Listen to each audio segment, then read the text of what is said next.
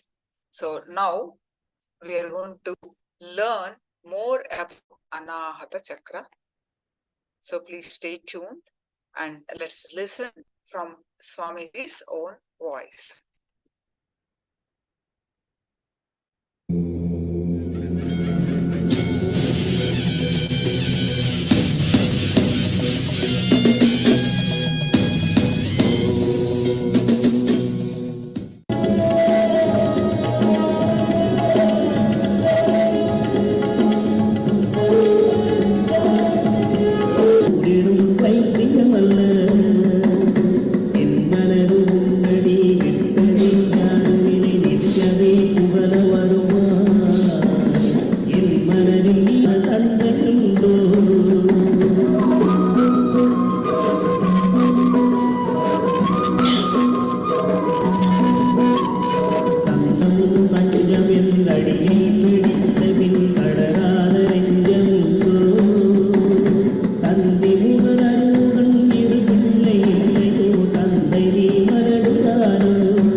I welcome you all with my love and respects.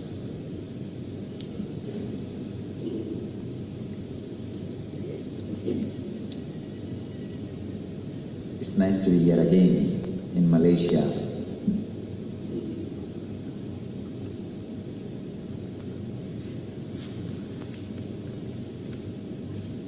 I'll start with a new open with the inquiry of what for you are here. Anybody can give me an answer or your question. It is supposed to be a question that what do you want from this 2 days program or what for you are here.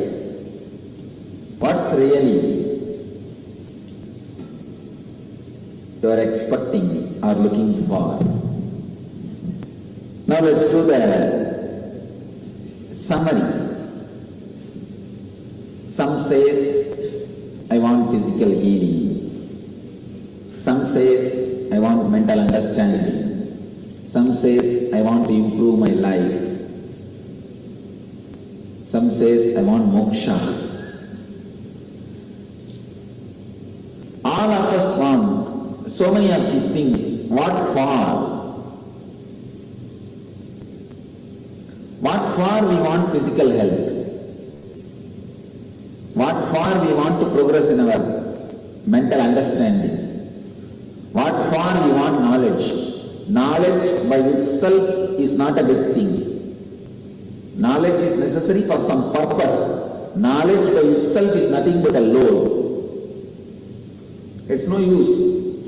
Knowledge by itself, we are not searching for it. And one person says, I want to get close to God. And the other one says, I want moksha.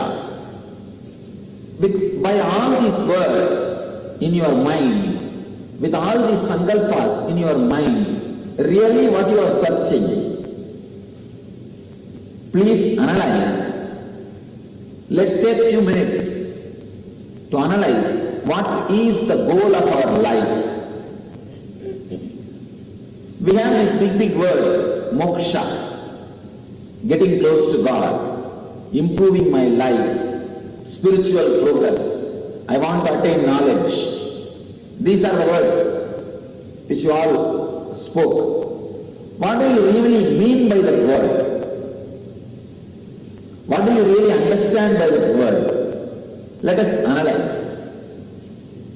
First thing which we need to learn First thing which we need to understand in our life is really what we are searching. Don't bother whether you get it or not. That is secondary. First thing, let us be clear what we are searching. Analyze. Take few minutes. You can pen down few lines of what you are searching. Really, what is your search? Behind all these words, what you are understanding? First, come out. By the word moksha, what do you mean? Please tell me. Never to come back again. That's beautiful. And then by the word getting close to God, what do you mean by? See God. What for? So that you can get some boons. Or just to have the bliss, the joy. Alright. See, just to have the joy, even if you want to see God, that's okay. So, you wanted the bliss. And why do you want, why you don't want to come back again? Because you see this as a suffering. So, you want bliss again. So, asking that I want to get close to God is asking for bliss. Saying that I don't want to come back is again asking for bliss. And the third thing, I want to improve myself. What are we going to do by improving ourselves? Who said that I want to improve myself? Yes. What do you want to do by improving yourself? Or what do you want to achieve? To be more meaningful and to be? More meaningful. I'm not able to understand. More meaningful. Oh, more meaningful. Of course. To be more meaningful means, again, more bliss. Bliss is the meaning of the life. Nothing else. So again you wanted more juice out of life. Out of the life fruit, more juice. So, directly or indirectly, all of us are searching something called Ananda, bliss. The unending energy, the unending taste, unending juice of life. For that, we have so many words. Even your search for physical healing is nothing but searching for joy. Inside your system, you feel an uncomfortable feeling, a discomfort. The discomfort which is inside your being drives you to come out, to heal yourself, to feel again the calmness of your body. So you rush to doctor to take some medicine. And inside the mind, if you feel restless, inside the mind, if you feel disturbed, then you run to have peace of mind. Somebody told, I want peace of mind. Who is that? Yes. I asked 1 piece or 2 pieces. Even the peace of mind is nothing but trying to solve, trying to find some solution for your inner restlessness, inner unsettled feeling. Somehow or other, directly or indirectly, we are all searching something called Ananda. Please understand. It will be nice if you can take few minutes to write really what do you expect in your life. Not only in this program, what is actual goal of your life? What for still you continue to breathe? What for still you get up from your bed? There are some people, I don't have anything, just still death does not happen, so I am continuing something. If you say it that way, again okay. Right? Whatever you feel, whatever you think, what for still you are breathing, take few minutes and think deeply. What do you really want to do in the life? What do you really want to achieve in the life? What you are really looking in your life? If you think that there is nothing much to seek, Swami, just I am living till death comes, or I am waiting for death, you can write that also. I am just waiting for death. Then again you are waiting for death.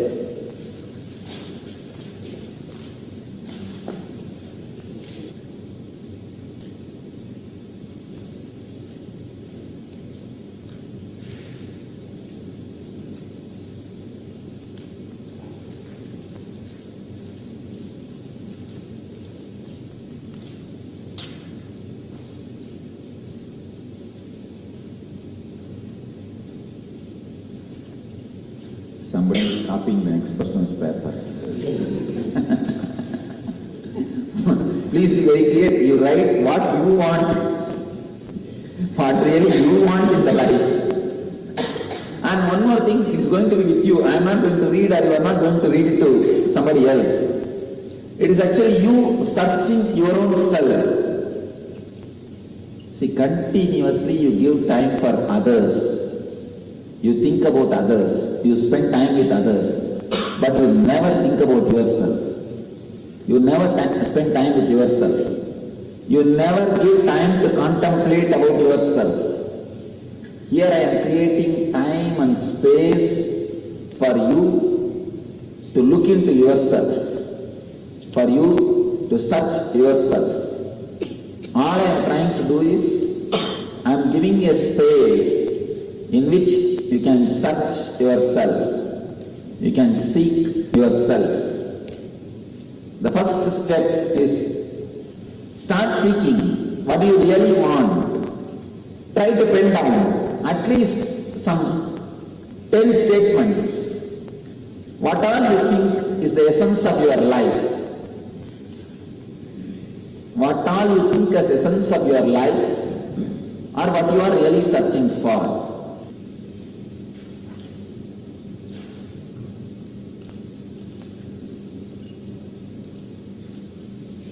You need to write the purpose of your visit here. You are supposed to write, why did you come here? Don't write because my sister sent. Anybody is here, but just because my sister has sent me here, I am here. Because my husband is here, I am here.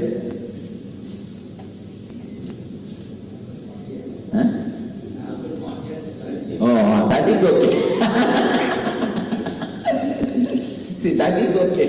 Then again it's like a moksha, asking for moksha. I just wanted to be away or liberated from him or her. That is perfectly all right. Then you should write, I want moksha, liberation from my husband, that is why I am here.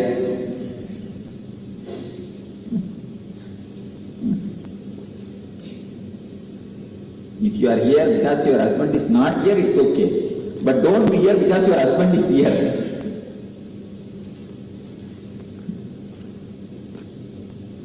How many are yet to do? Everybody is finished? Alright, we will go to the next step. Directly or indirectly, we are all searching for bliss, ananda. We may give 100,000 names. You may say physical healing. Physical healing also is nothing but ananda. You are feeling some uncomfort inside your system. You are feeling some uncomfortable things outside your family. You are feeling some uncomfortable feeling in your stress, in your mind. The feeling of dukkha in your body is disease. Dukkha means misery. The feeling of misery in your mind is stress. The feeling of misery in your home is interpersonal relationship problem. The feeling of misery in your being is what we call bondage. All these things are nothing but the feeling of misery. So all your search is only one thing, bliss. If you are here for physical healing, you are in such a bliss. If you are here for mental healing, peace of mind, you are in such a bliss. If you are here in such a God or moksha, you are here for bliss. If you are here to solve develop your being, improve your personality, develop your relationships, again you are here for bliss. If you are here to gain knowledge, again you are here for bliss.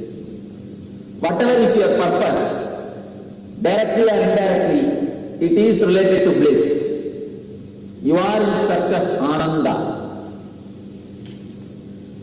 But again and again, all the enlightened masters from Buddha,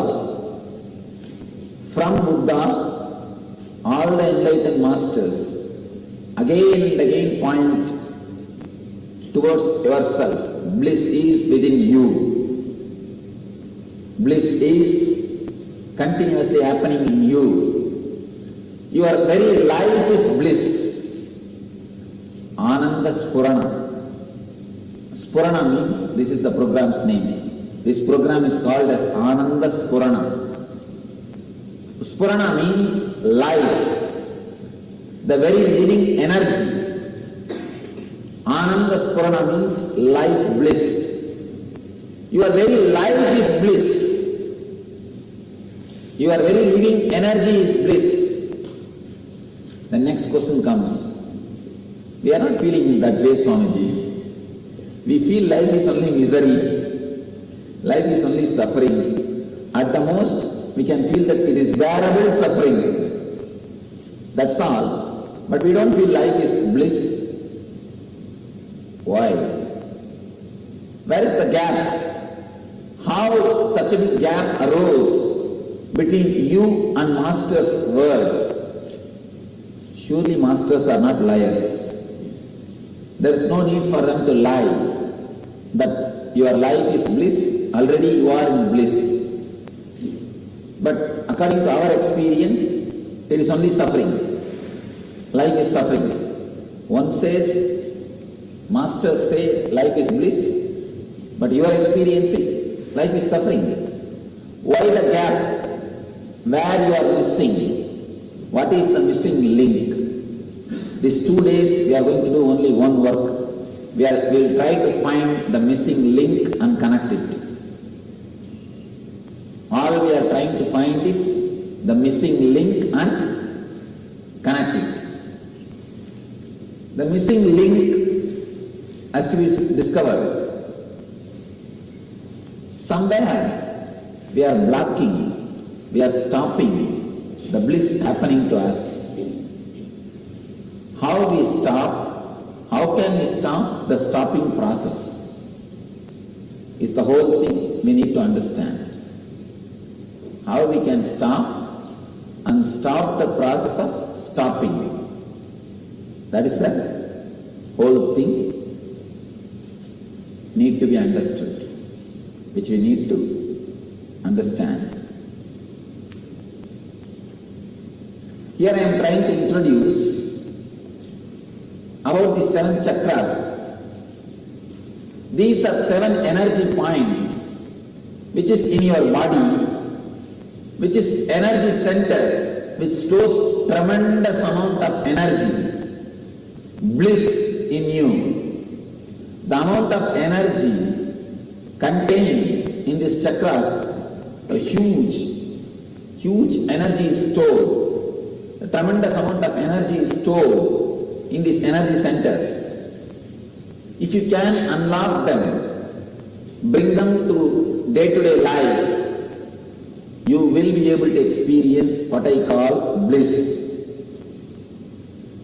If you can just work on these chakras and awaken them, you will be able to bridge the gap. You will be able to connect the missing link of the Master's words and your life.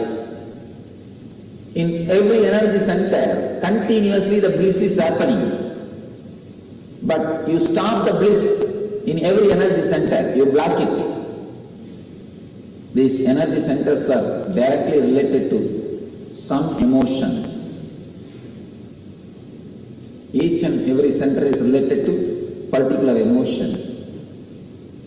For example, this heart center is related to love. That is why in all the languages of the world, love is directly associated with the heart. Not only in Tamil, in almost all developed languages, the love and heart, these two words are used as synonymous. What about Chinese? In Chinese, what's the word you use for love and heart? For heart, what is the word? And love? Both don't have any common word.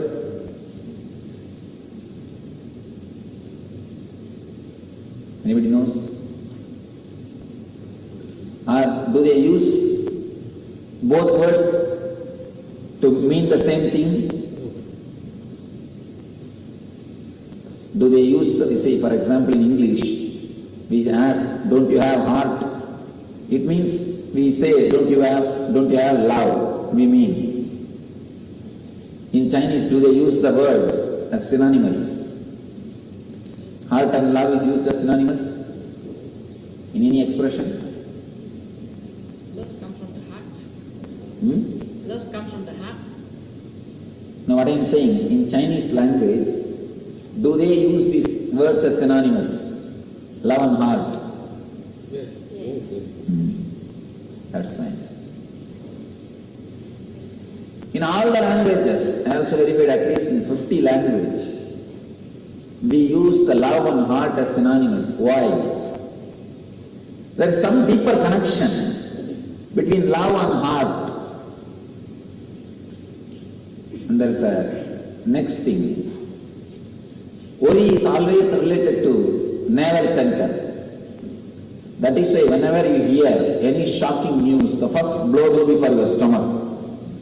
You will have stomach upset or nausea problem. The first blow will be for your stomach. Any shocking news, you will feel like vomiting or stomach upset. Because the stomach is directly related to worry, navel center. Same way, each and every chakra is related, each and every center is related to some emotion.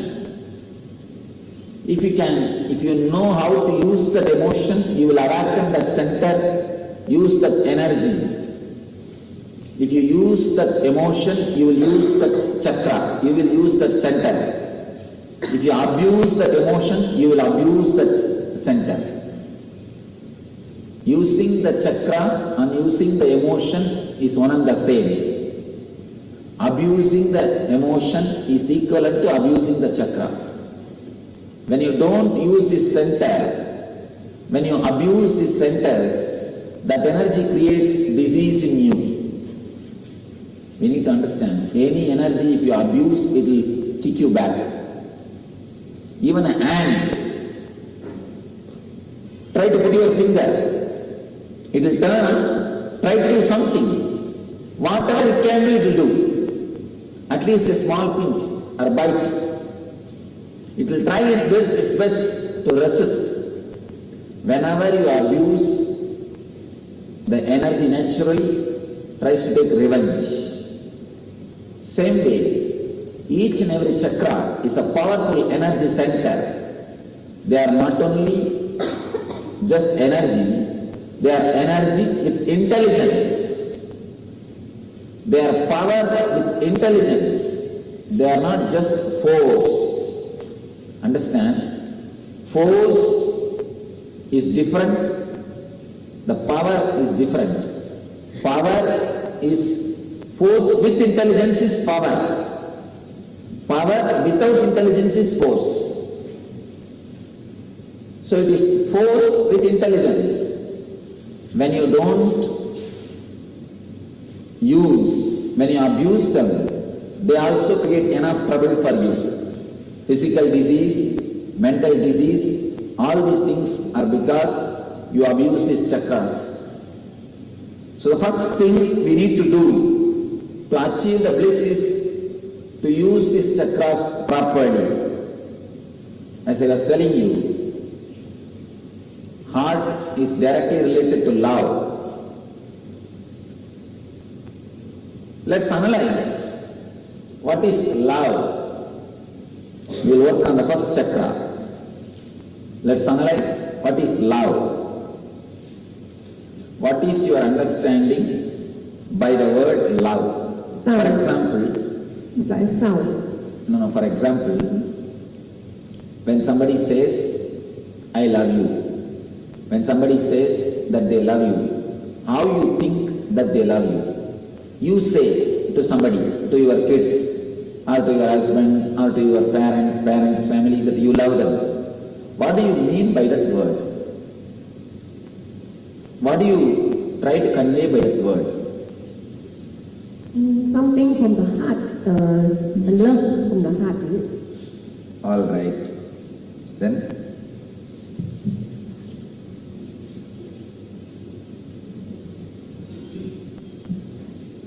அன்பை காட்டுவதற்கு அடையாளம். ஓ இல்லைம்மா அன்புனா என்ன English சொல்ல முடியாதம்மா? Because I wanted everyone to understand. All right, I'll translate. Okay, ma, okay. She says that showing the love is what I understand by the word love. When it's unconditional and selfless. That's nice. Now I got a person to argue.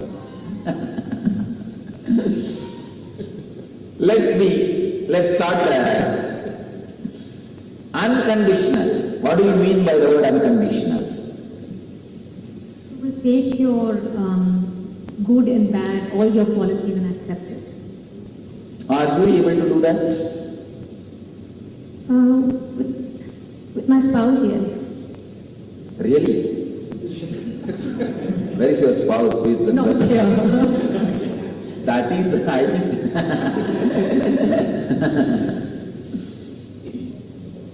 Let me explain this word unconditional. 3 things.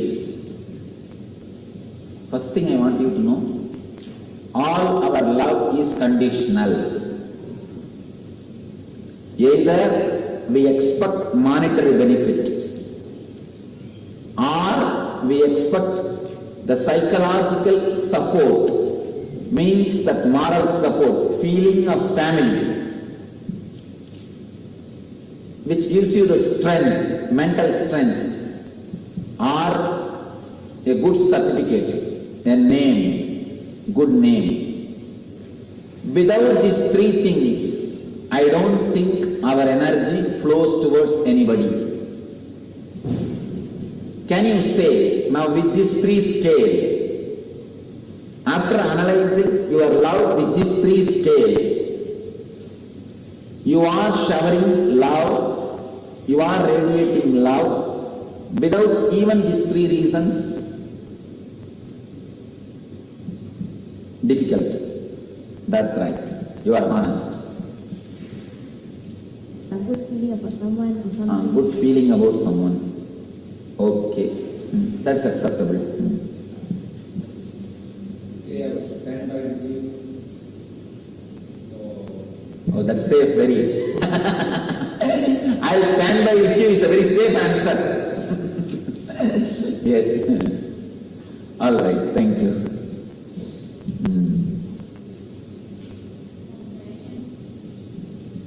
Now, compassion is not love. And I tell you, all our idea of compassion is nothing but the projection of ego. Compassion, a real compassion can happen only as a empathy, not as a sympathy. Sympathy is just an ego. I am in a high pedestal, I am just giving you. That is not compassion. Empathy is only compassion. Feeling the suffering of the other is only compassion. That can happen only by enlightenment. Usually it never happens. If you have real compassion, you will straight away be able to heal anybody. You will radiate energy. You will feel the empathy and you will share their suffering. With sympathy, with compassion, we won't share their suffering.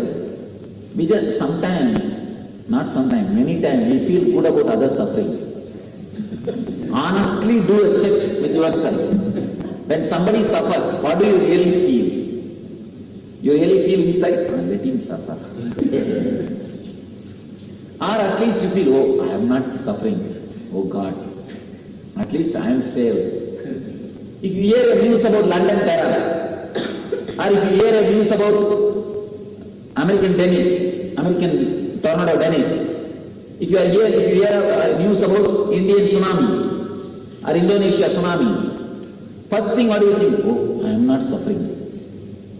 God saved me. One corner of your mind feels good when others suffer.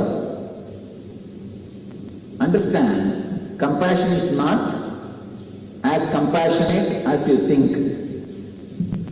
Our compassion is not as compassionate as we think.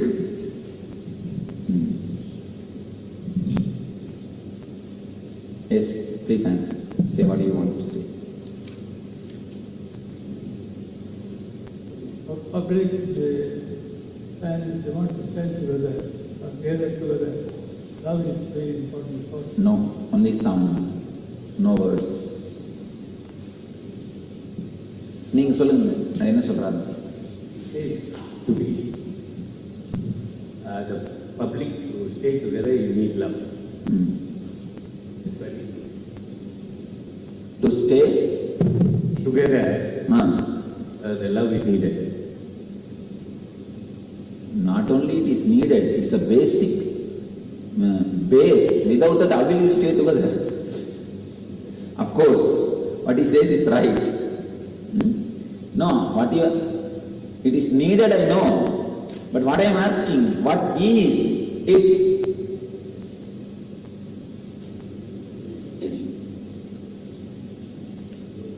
All right. Actually, what he said is an honest, straight answer. Whatever we know about love is nothing but showing affection. We don't know anything more. Please be very clear. You might have read 10,000 volumes about love, or a great philosophies about love, big books about love, but never ever think that you know something about love more than showing affection. If at all you can complicate a simple thing with big words, you will become philosopher. How to become philosopher? It's a very simple thing. Straight thing. Try to complicate simple things as complicated as possible.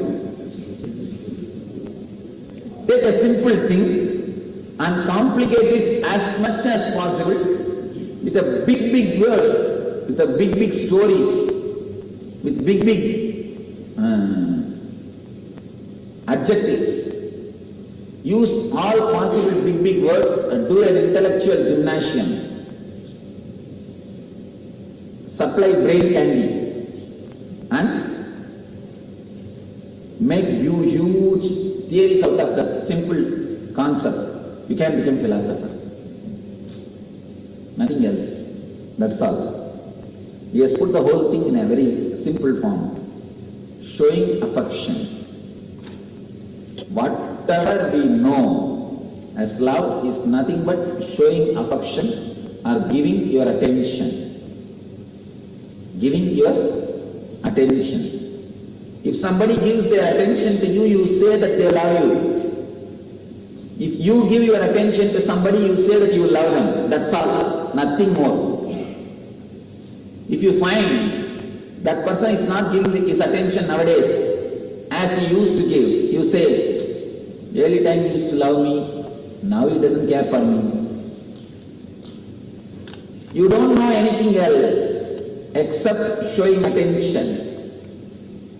If somebody shows his attention to you, his or her attention, you say, he loves. If you show your attention or love to somebody, you say, you love.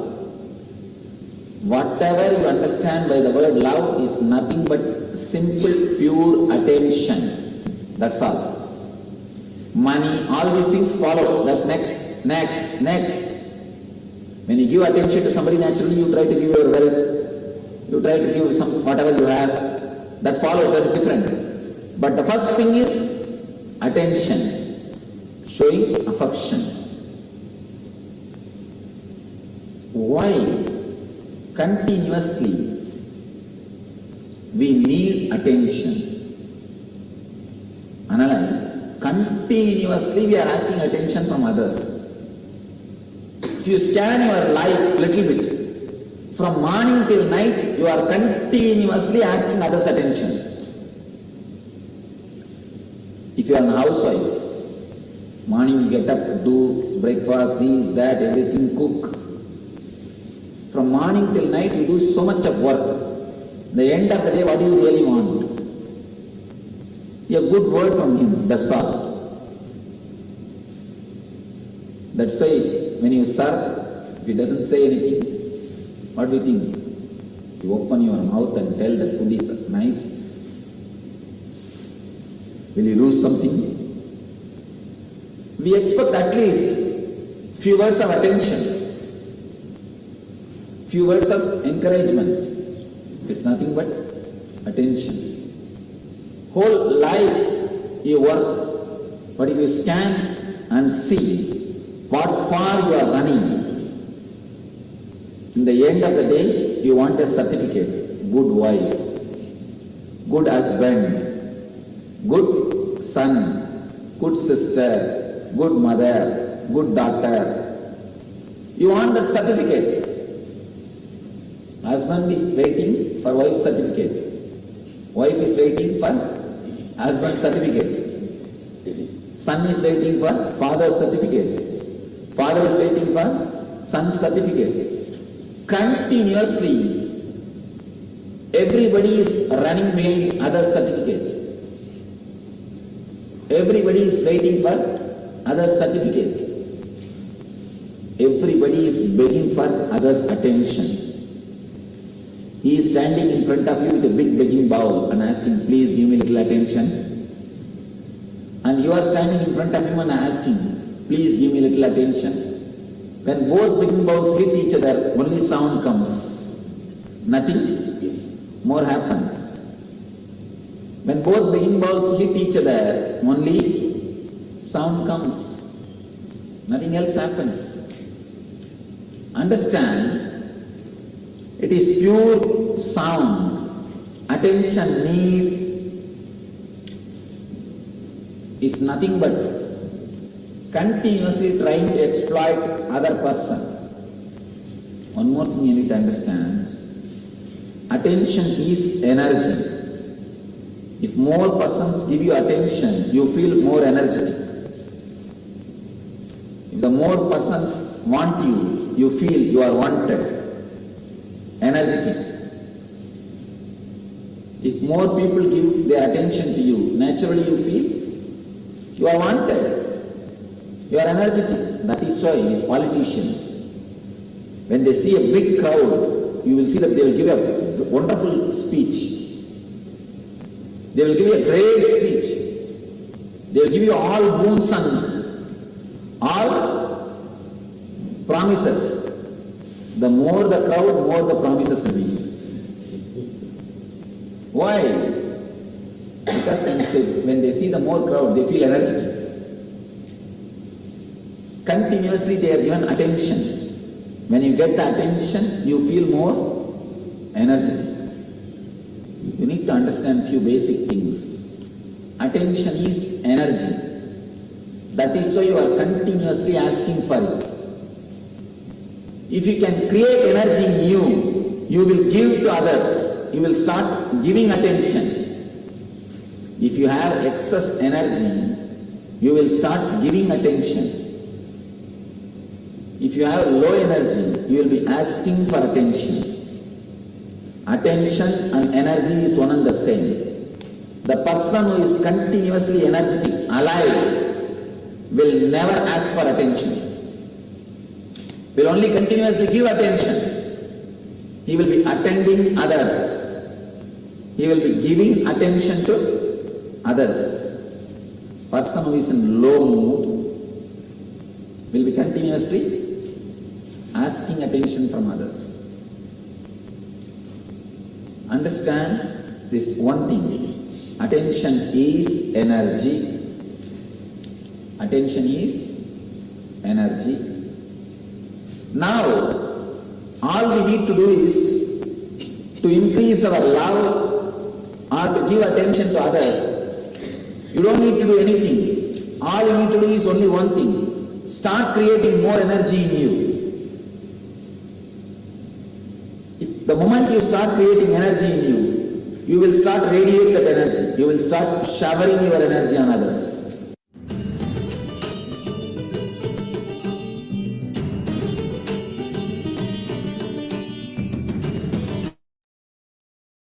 Yes.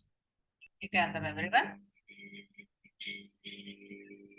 Now, let's enter into our next section. A root center. Muladhara. Have any questions so far on Anahata? Please do let me know.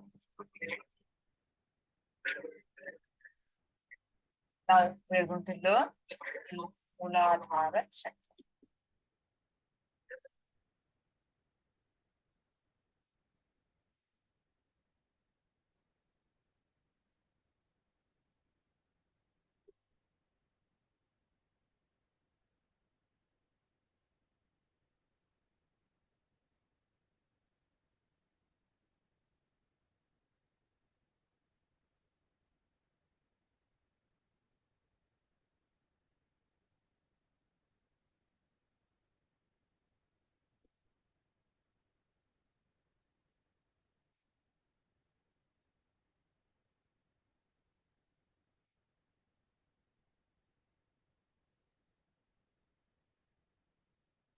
These three people, nothing.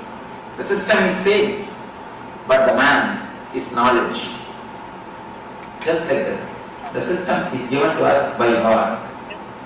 Most of us, 90% of us use this system only as a bullock cart. Taking birth, eating, drinking, reproducing, dying, over. Nothing much is achieved in our life. A few Benzes, few bungalows. If you weigh your life, it's few Benz, few bungalow, little bit of moving here and there, over. Nothing much. Few children. Nothing much is a life. The normal course of life. Taking birth, reproducing and dying. Nothing much is achieved. Nothing new has happened. Nothing great has happened to the consciousness, to the being. Nothing worth mentioning has happened.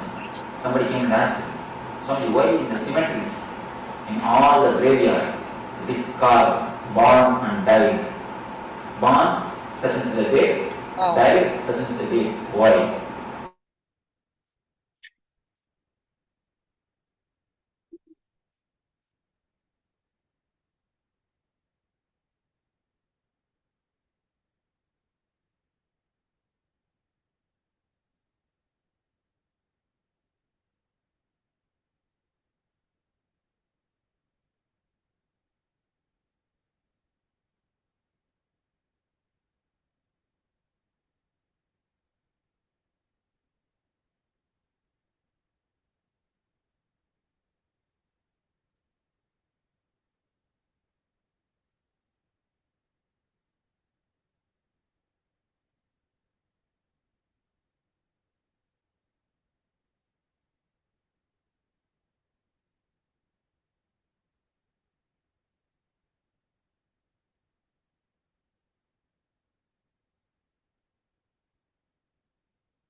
Yes, am I audible now?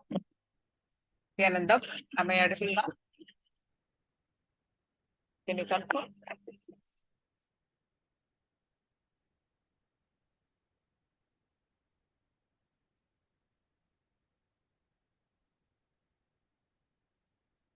Wonderful.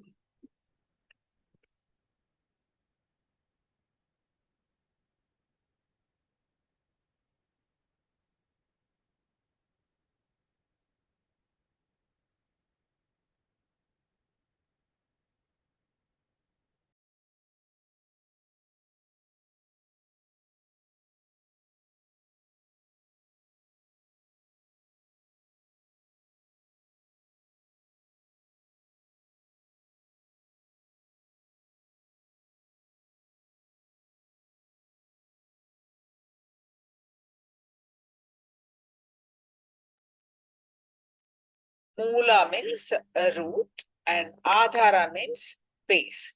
It is the root and base of our existence. So it's located at the base of the spine. Around that spine, base of the spine, around it, it's like a cartwheel size, it's supposed to be. A bullock cartwheel size around us, that Mooladhara chakra supposed to be located center as the along our spine. But it's locked by imagination and expectation, the fantasies. The Mooladhara chakra is concerned with sex. This chakra is the base and root of creative energy.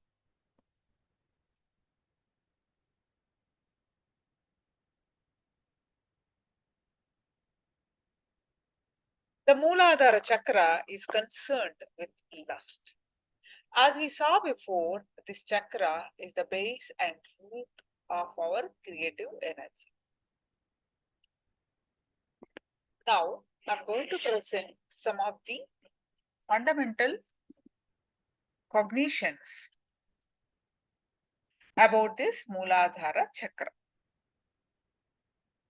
No man is totally male and no woman is totally female. We are both male and female in our energies.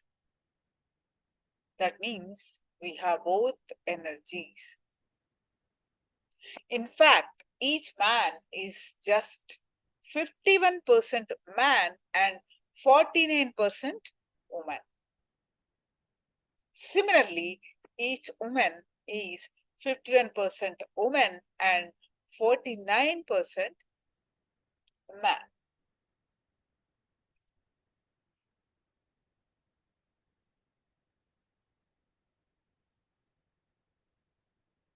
So now, let me say a small story. One man asked me, why has the concept of single man or single woman that was exhibited in Ramayana, that time there was no fantasies.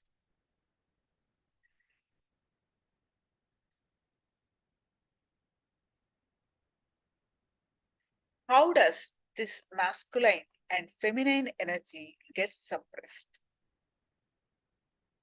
There are 4-5 steps for this suppression. The right side of the brain is suppressed when you suppress the left side of the body.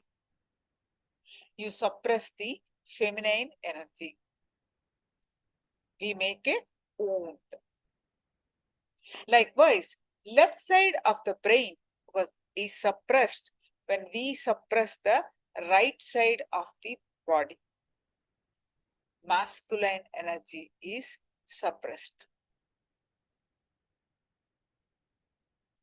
Till age 7, the conditioning happens. We don't bring up our children, we are bringing them down. When a child, if it is whole, as it is, the child is whole, complete. In the process of bringing up the child, we make it half. At the age of 7, our unconscious reaches as male or female. we start understanding we are either male or female. Between 7 to 14, the child turns outwards, mostly to the parents and near and dear ones. Their early models are their parents. In their search for the lost self, the boy child turns to the mother and the girl child to the father. If this umbilical connection is severed, there is trauma. At the age 7, we start missing. Our one half is missing. So at this age, we start looking up for our missed feminine or male energy.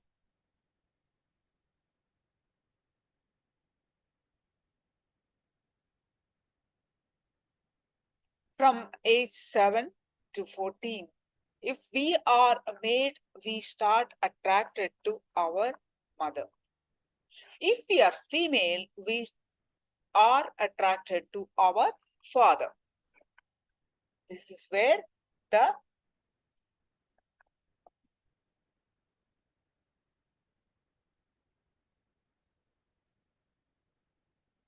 so in this search for their other half, the girls adore their father and boys their mother.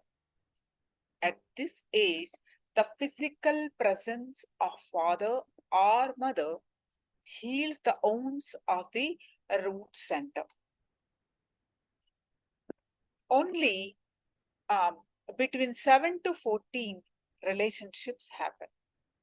If kids don't have the nearness of father or mother, in their future life, they will have dissatisfaction no matter what they have.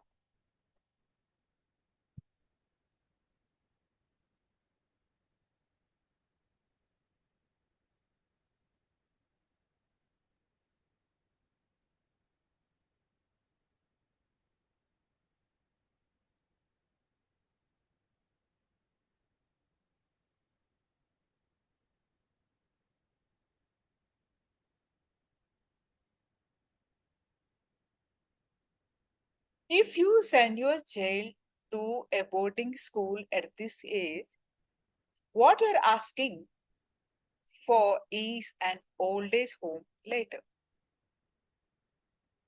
In the Gurukul environment, all children of all varnas and both genders were taught the Gayatri at the age of 7. If by 14 they had a spiritual experience of some kind, they were taught the Brahma Sutra. Those who did not were taught the Kama Sutra to become good grihasthas, the householders. If before age 21 they were enlightened, they were initiated into sannyas. If not, they were taught the Yoga Sutras. So from 14 onwards, children become mature to become a father or mother themselves.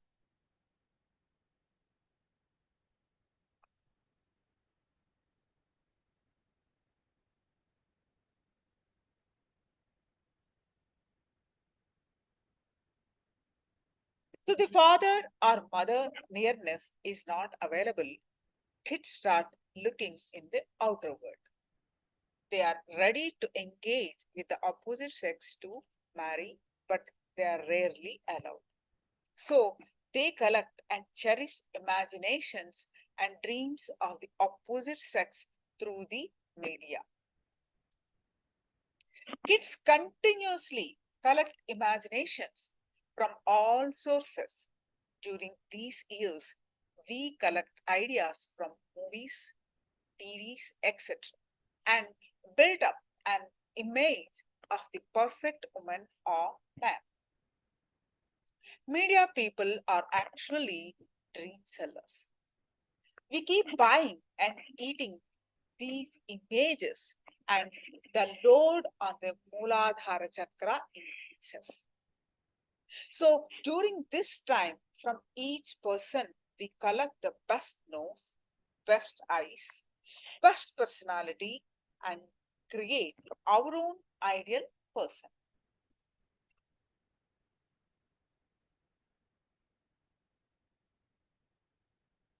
So the stage of building up our image of the ideal person that lasts around 7 years till the person is 20 or 21.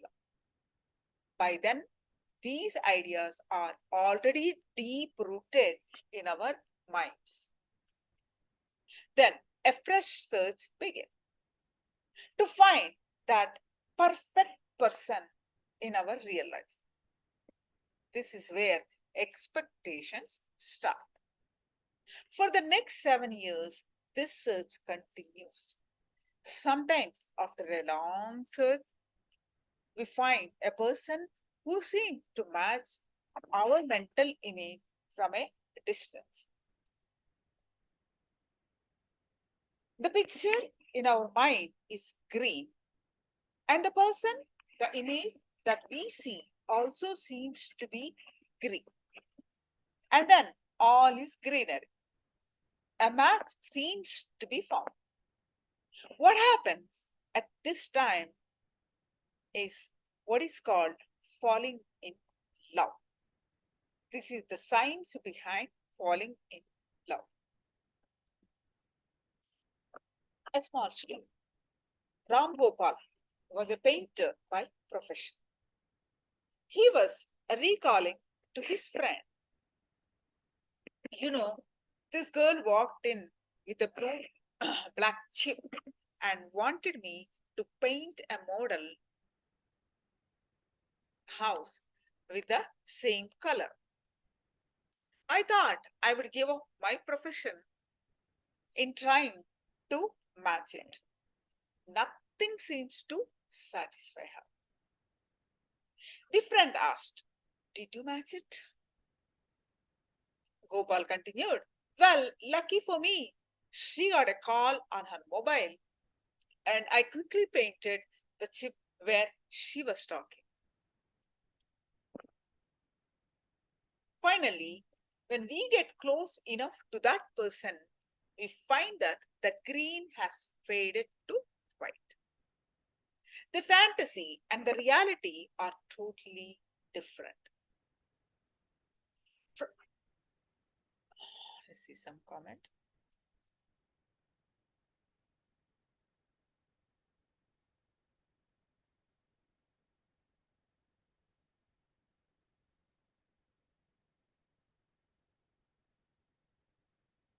From up close, we realize that no living person can live up to the image we carry in our minds. We end up feeling cheated, exploited by the other. We blame other for that, but it is our own imagination we try to force on other. At least at this point, if we accept the reality, there is no problem.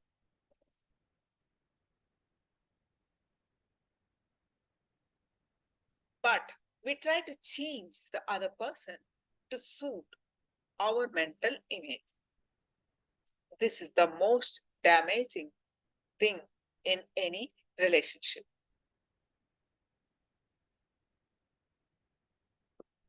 We try to process the other, convert them into matter.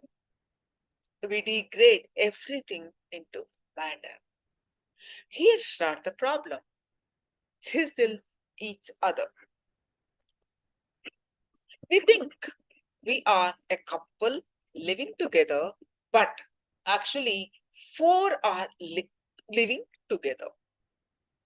Husband and his mental cutout of of ideal wife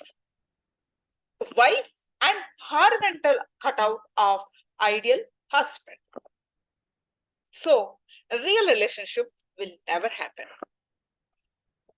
Ultimately, the sheer load of expectation leads to disturbances in the Mooladhara chakra.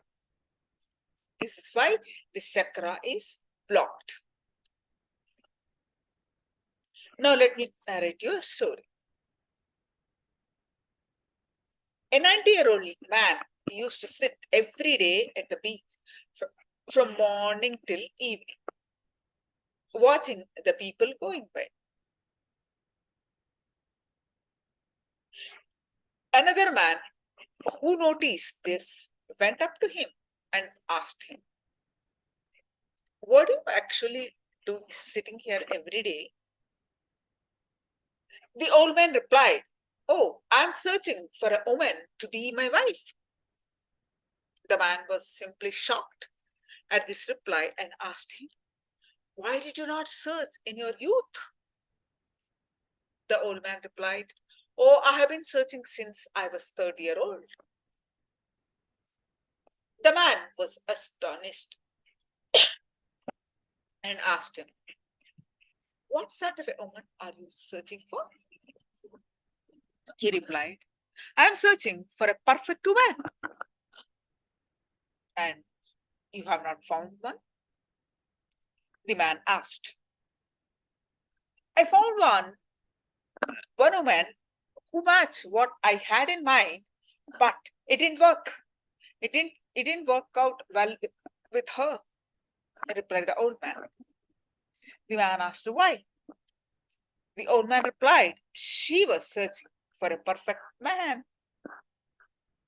So this is what happens when we try to get a perfect match for the image that we carry inside us.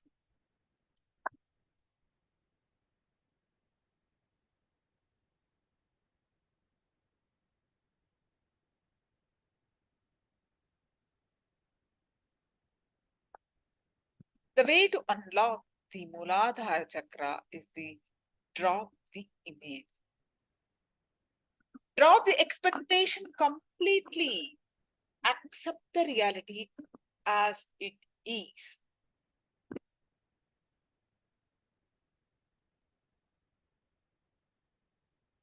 The chakra opens on its own.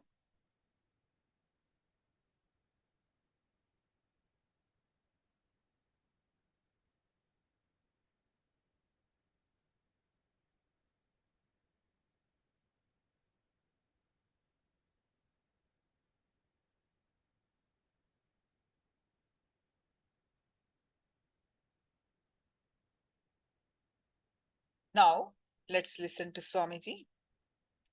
Okay, so let me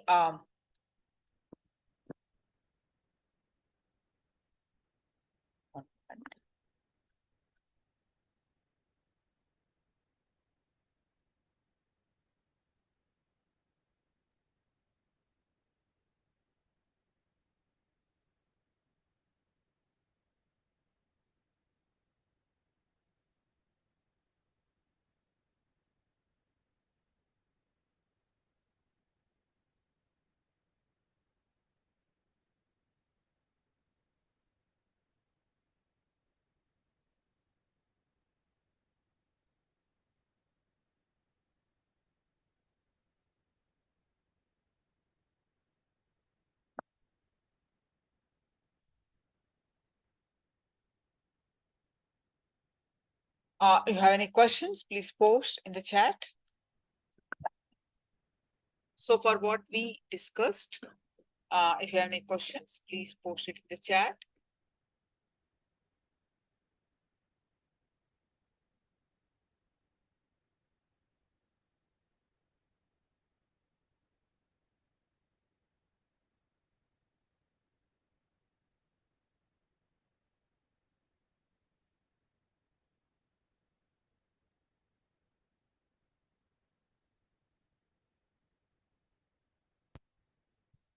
So now the impact all relationships.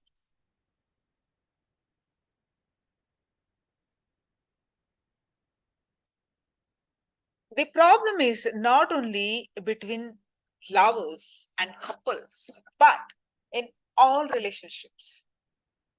Wherever we have a fantasy template that we try to fit the other person into, be it parents, children, friends, boss, or worker, we have this certain frame. We try to fit this person into that frame. Now, those who accept reality are always fine. Those who live with fantasy only suffer themselves. It is only those who mix reality with fantasy cause damage by trying to carve others to their fantasy image. Fantasies can also be about ourselves, our body, our intellect.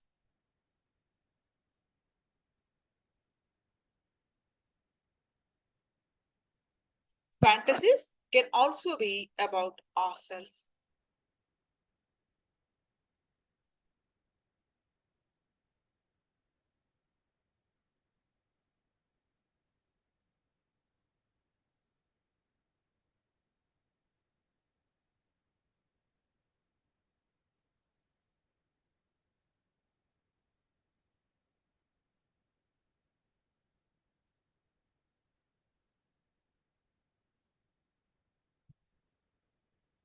Those who accept reality are always fine. Those who live with fantasy only suffer themselves. So it is only those who mix reality with fantasy cause damage by trying to carve others to their fantasy image. Fantasies can also be about ourselves, our body, our intellect, and so on. So these two cause serious damage to relationships.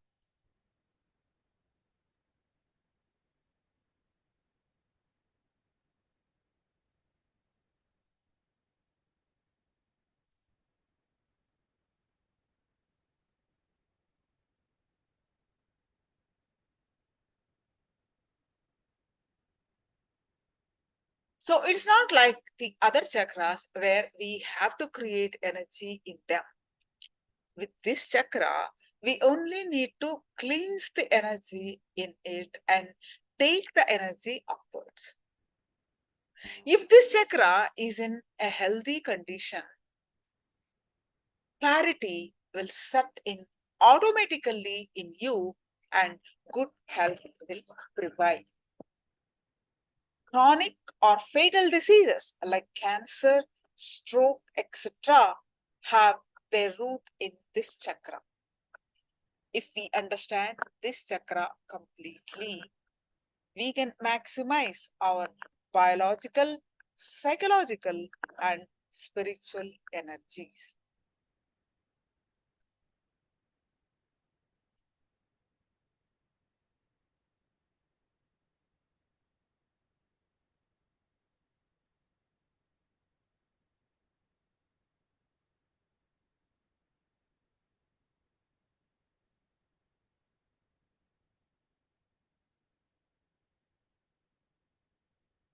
So chronic or fatal diseases like cancer, stroke, etc. have their root in this chakra. If we understand this chakra completely, we can maximize our biological, psychological, and spiritual energies. 80% of our problems lie in this chakra.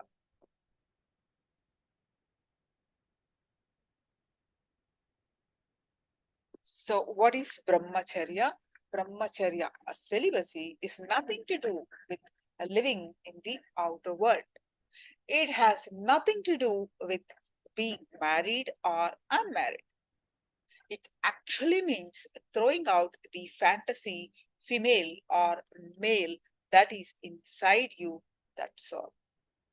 Once you have thrown out the female inside you, you can live with or without the female in the outer world. If you don't throw out the females inside you, even if you get married, there will not be complete peace in your mind. Whereas, if you throw out the female inside you, whether you get married or not, there will always be peace in your mind.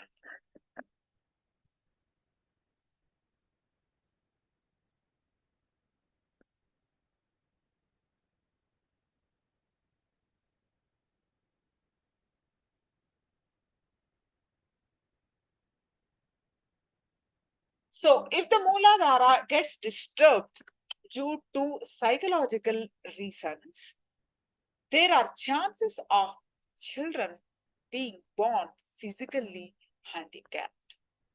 In Esther years, rishis gave birth to children who were much more intelligent than the ones today. Our Mooladhara chakras are heavily loaded and therefore the child's brain power is low. Purely by the energy levels or Shakti. There is a difference between the babies born then and now. Today, we are all buying dreams from the dreams shown on TV, not from reality.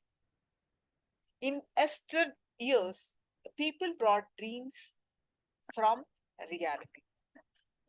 If you are truly got the mold in your mind from today only, your mother, you will definitely accept your wife immediately. You have got the mold from television, serials, and other types of media, and there starts the problem.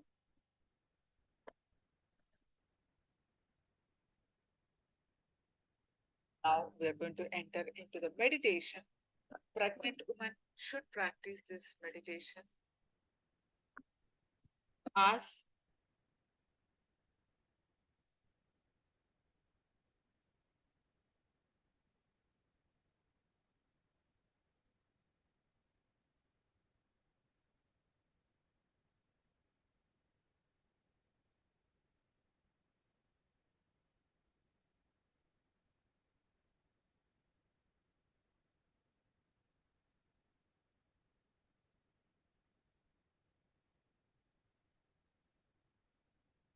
so most of us are actually wrongly placed in our lives.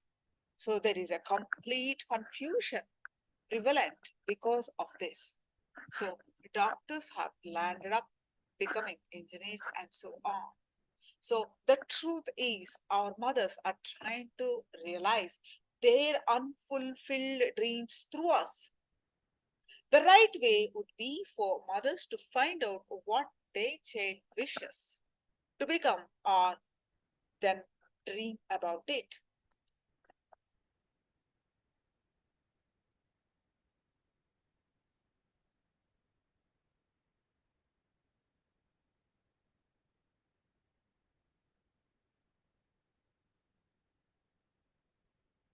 So awakening Mooladhara is by dropping greed, fantasies, lust, and anger. Do not try to control them. Anything suppressed only takes another form. It doesn't get uprooted totally.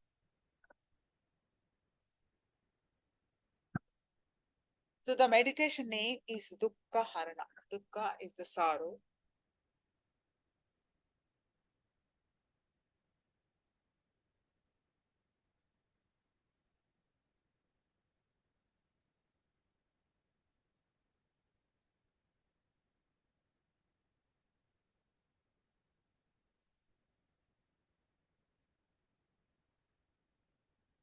So now let me explain the science behind this meditation.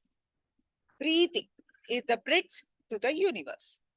It is the system with which you are living your mind. If your thinking is calm, your breath will be relaxed. If your thinking is aggressive, your breathing will also be aggressive. You first need to control your breathing in order to control your mind.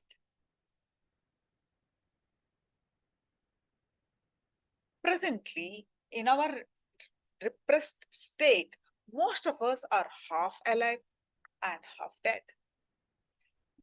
In the first part of this meditation, chaotic breathing is carried out in order to create chaos in your repressed system. Your mental system is made fully alive by the increased intake of oxygen. It becomes more vital. Your cells will get more energy and will create more bioelectricity or bioenergy.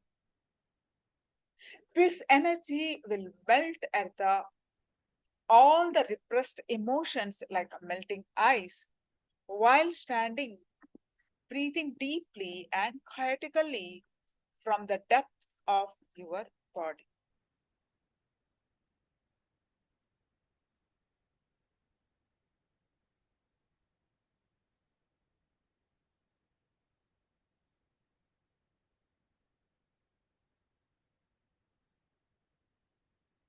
So your cells will get more energy and will create more bioelectricity or bioenergy. This energy will melt all the repressed emotions like melting ice.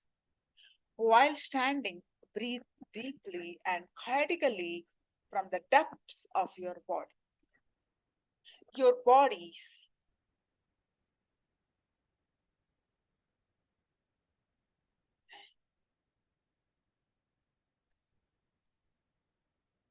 the next 10 minutes, you are going to do catharsis. Make your body as tense as possible. Throw out all your limbs out. You may scream, dance, sing, laugh, cry, whatever it takes.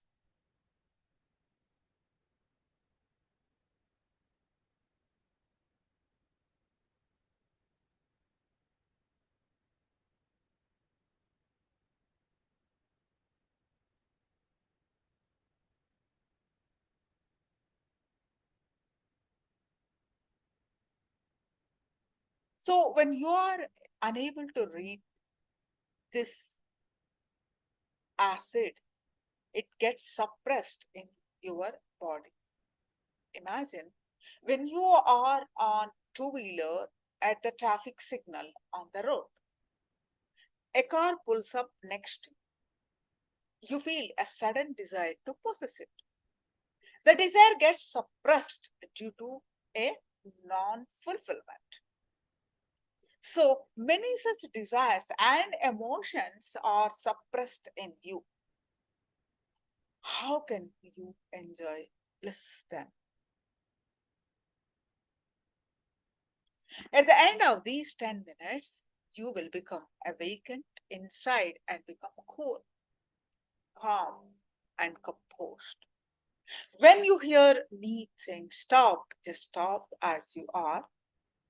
And for a moment, you will experience the state of no mind.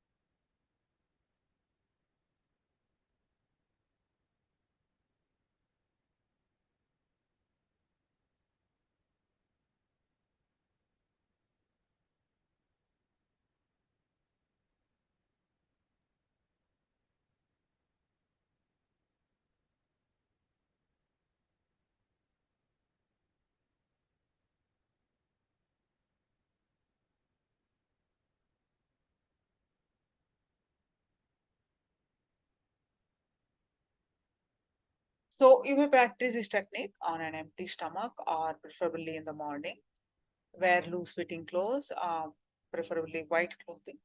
So you can continuously do this meditation for 21 days. 21 days of Dukkha Harana will transform your being. This is like taking a psychological bath. You will be able to experience the silence in you. When you kill dukkha, sorrow, ananda, the bliss, flowers and sends forth a beautiful perfume inside you.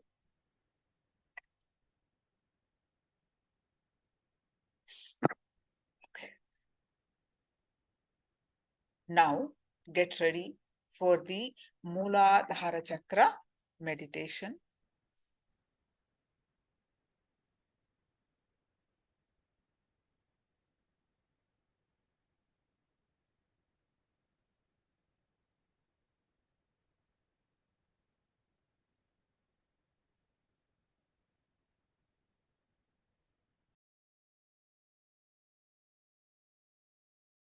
Please tie your eyes. The 3-step Dukkha Harana meditation. Let's get ready.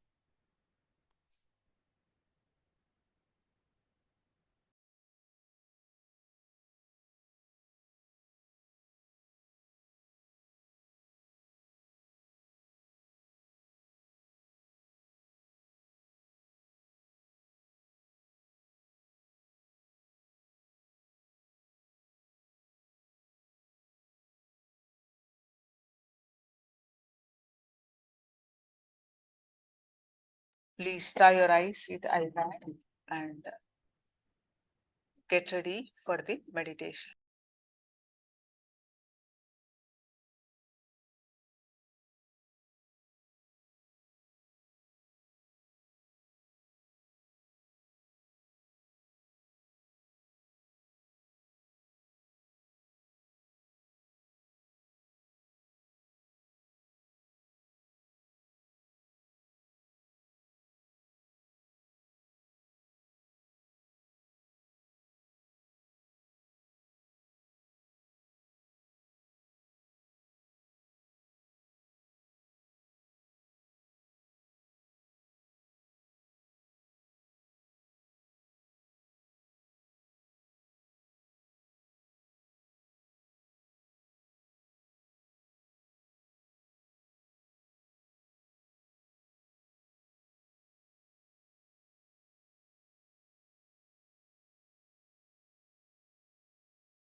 If you have any questions, please do let me know. So I'm going to play the all of you tie up.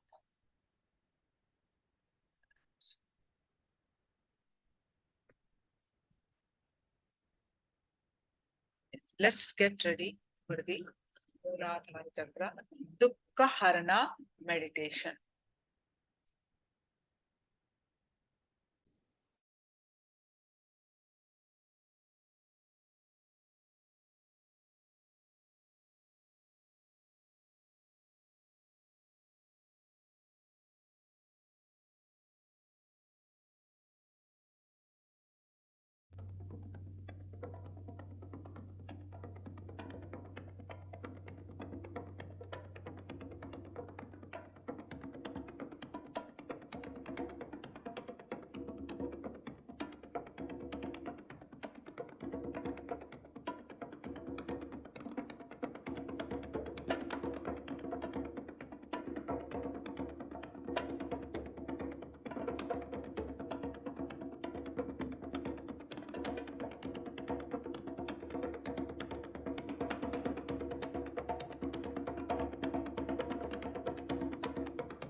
Now, let's move on to the next step of the meditation.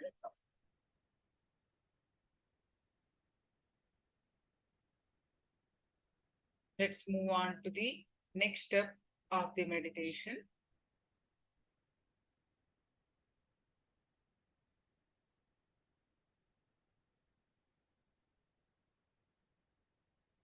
Next step, you are going to do catharsis.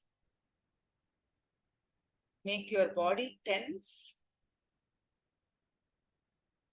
as much as possible and release. Throw out all limbs.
Now stop.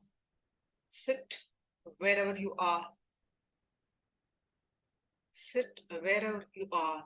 Enter into no mind state. Sit in silence.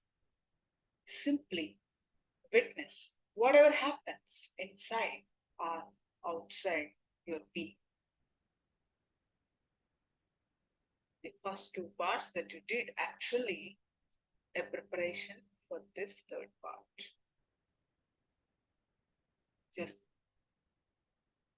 in a blissful mode, relaxed, remain in this relaxed state with a smiling face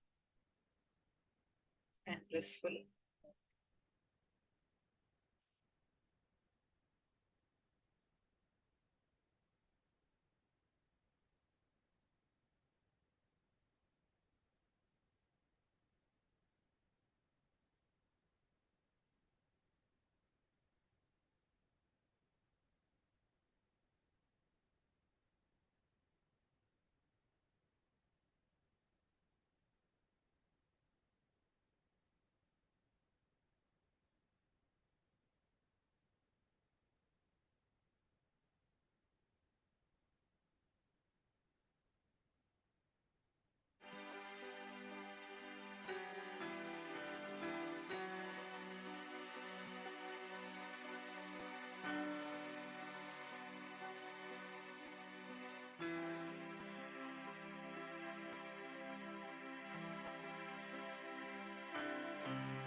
Shanti, Shanti, Shanti. Now relax. Now we will be watching, learning. Since I found some.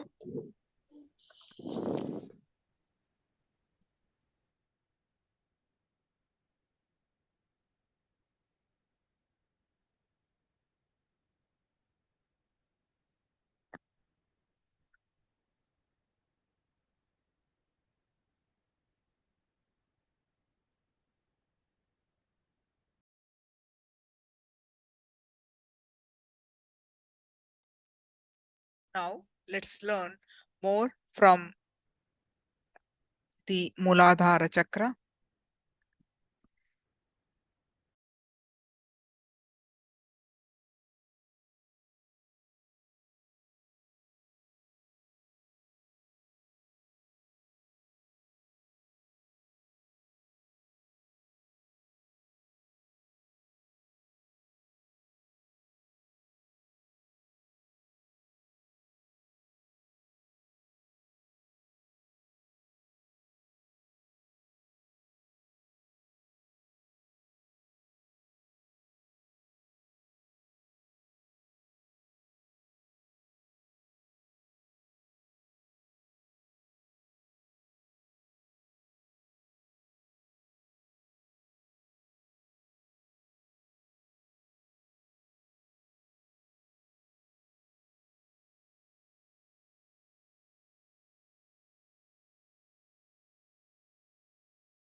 Root chakra.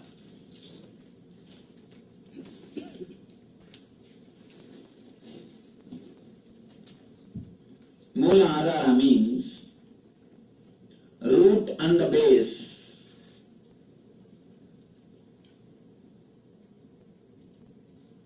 This chakra is the root and base for all our energy. This chakra is related to sex energy. Of course, sex is the only energy which is root for your birth. You are born out of your mother's Muladhara and father's Muladhara. All the animals are born out of their parents' Muladharas. The whole world is product of God's Muladhara. In India, they worship the Muladhara of Shiva. They call it Shiva Linga. The worship itself is done to the Muladhara of the God. Because the Muladhara is the root and the base for the whole existence. We need to understand a little bit about the Muladhara. Still the song is going on.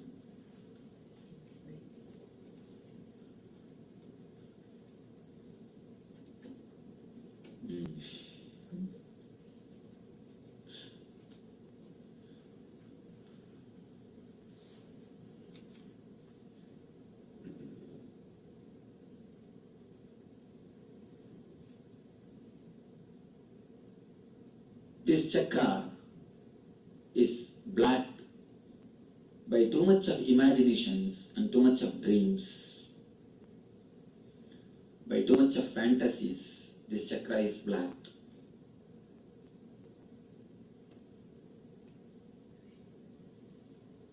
You need to understand a little deeply about this chakra. Around the age of 14, this chakra gets matured. Around the age of 14, if you are male, you are ready to become a father. If you are female, you are ready to become a mother. Physically, you are matured to become a father or to become a mother. But mentally, you are not matured to run a family life or to maintain a relationship. Physically, you are mature. Mentally, we are not mature. I think even at the age of 30, we are not mature mentally. Most of us are not mature even at the age of 30. In the 14 itself, your body gets the maturity, but mind is not. Because mind is not mature, naturally society will not allow you to have the relationship. Society will ask you to wait. Society will force you to wait till your mind gets mature.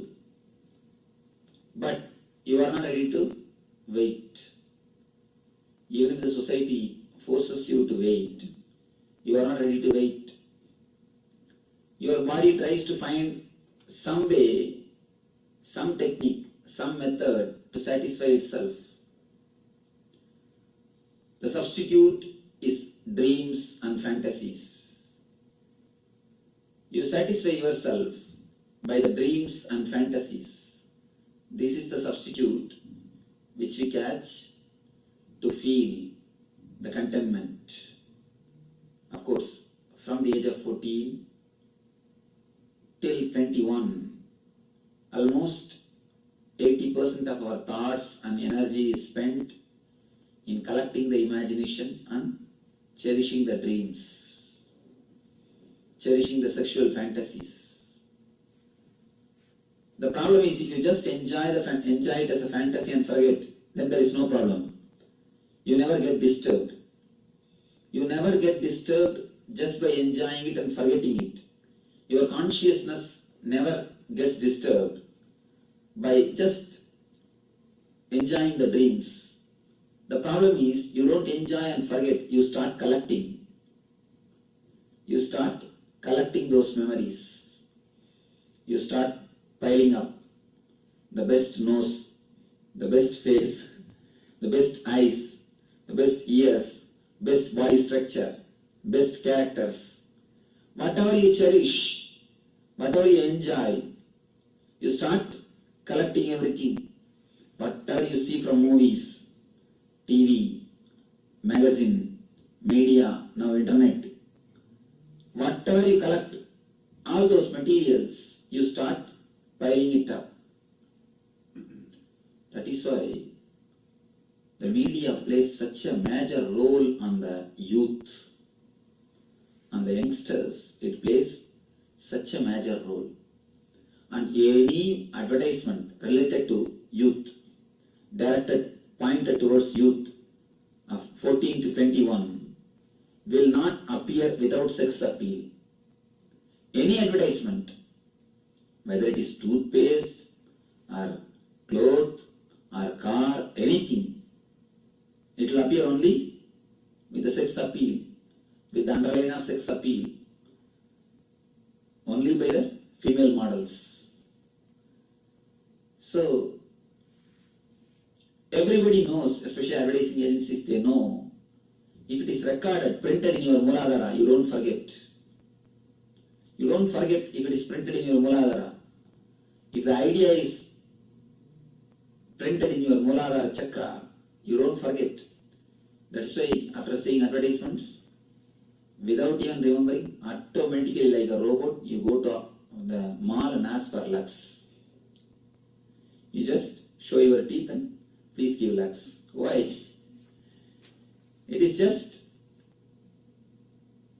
memories of Mooladhara. You collect whatever possible memories and preserve it in the Mooladhara. If you forget, actually no problem. If you forget how much you enjoy, nothing touches you. Nothing will disturb you. Consciously, you will not have any problem. It is just a life, comes and goes, like a breath, like a breeze. Like a breeze, it comes and goes. The problem starts when you start storing it. Not even when you start storing it. When you expect the reality to act or to become a replica of your fantasies.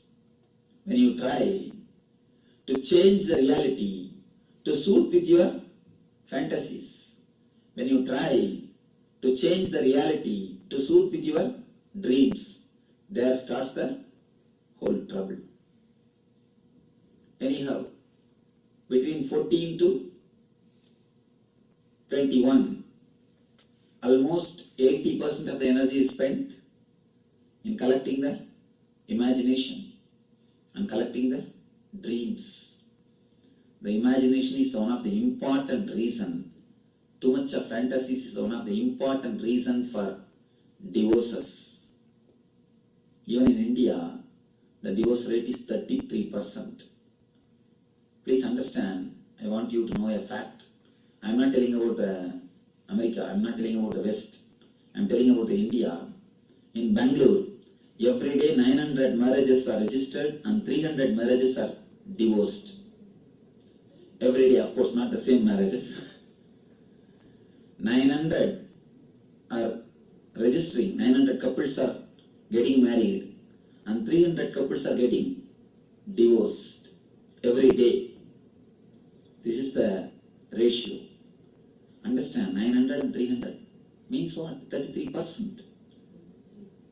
1 in 3, but not the same couple. I'm telling the ratio. In Bangalore, it's higher, I heard. It went up to almost 40%. It's up to about 40%. I do not know about other cities. I'm telling about the Bangalore. But Bangalore is considered to be the crime-free city. Bangalore is supposed to be the crime-free city and low complaints, low problems in the whole India. Even that city shows 33% divorces. Somebody asked me in the meditation camp, what is the reason, Swamiji? What happened to our culture? There was a time of our culture when Rama and Sita, all those ideals are exhibited and those great people have lived. Why? What is the reason for degradation? Why did we degrade? I want to give introduction about Rama and Sita. The story says they both lived happily without even thinking of any other man or woman. It seems Sita has never remembered any other man.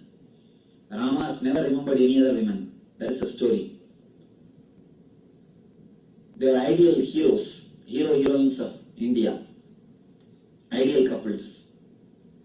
Somebody asked me, then why today such a deep degradation?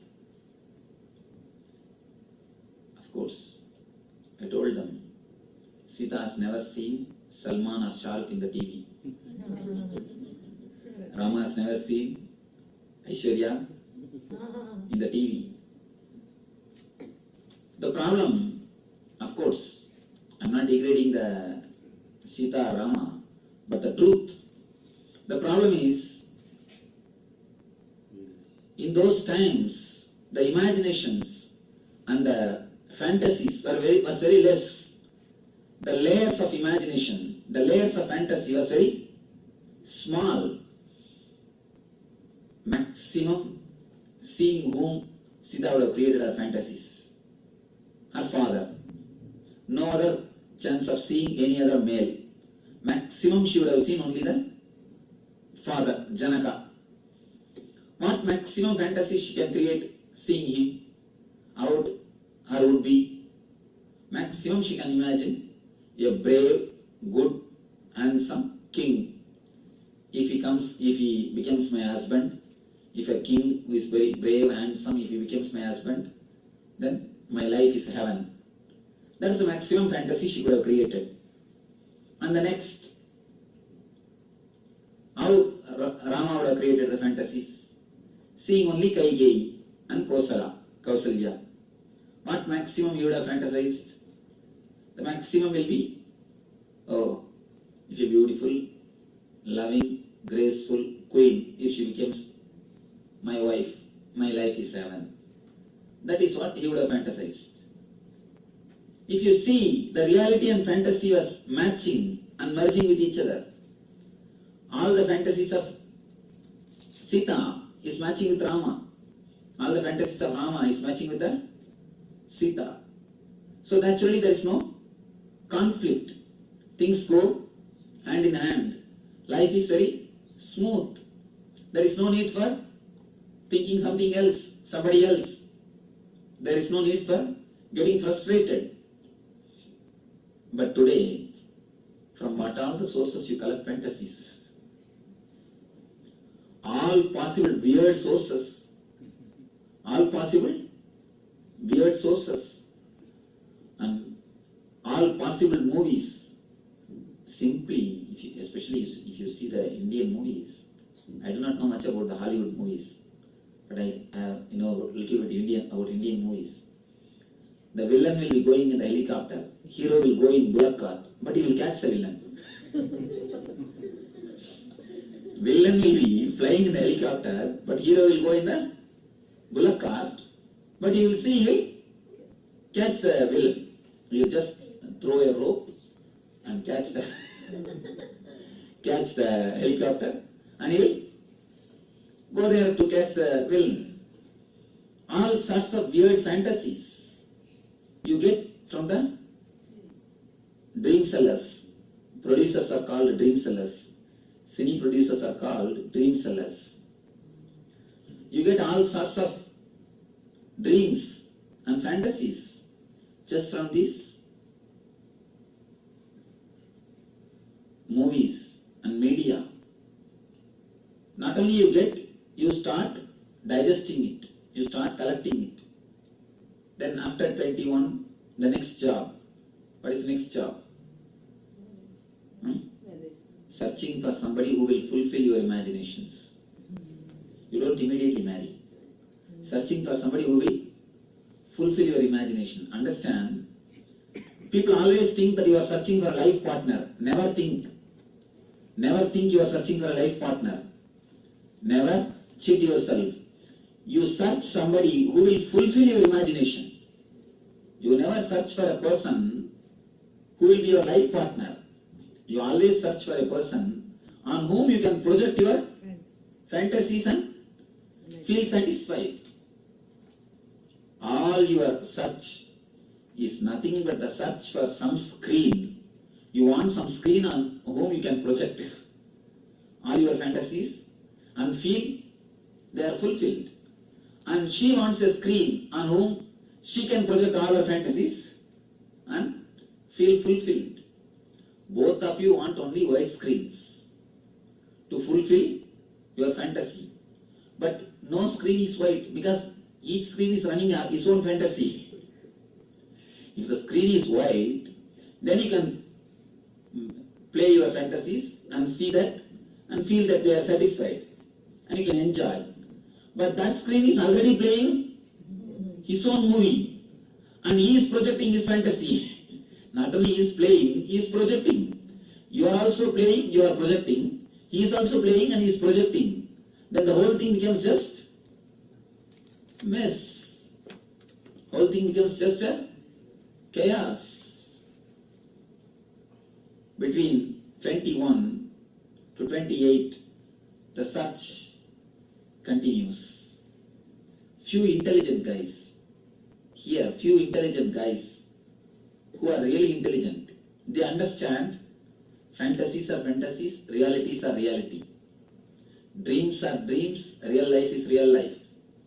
The guys who understand at this moment, before marriage itself, dreams cannot become real life. They are called brahmacharis in the Vedas.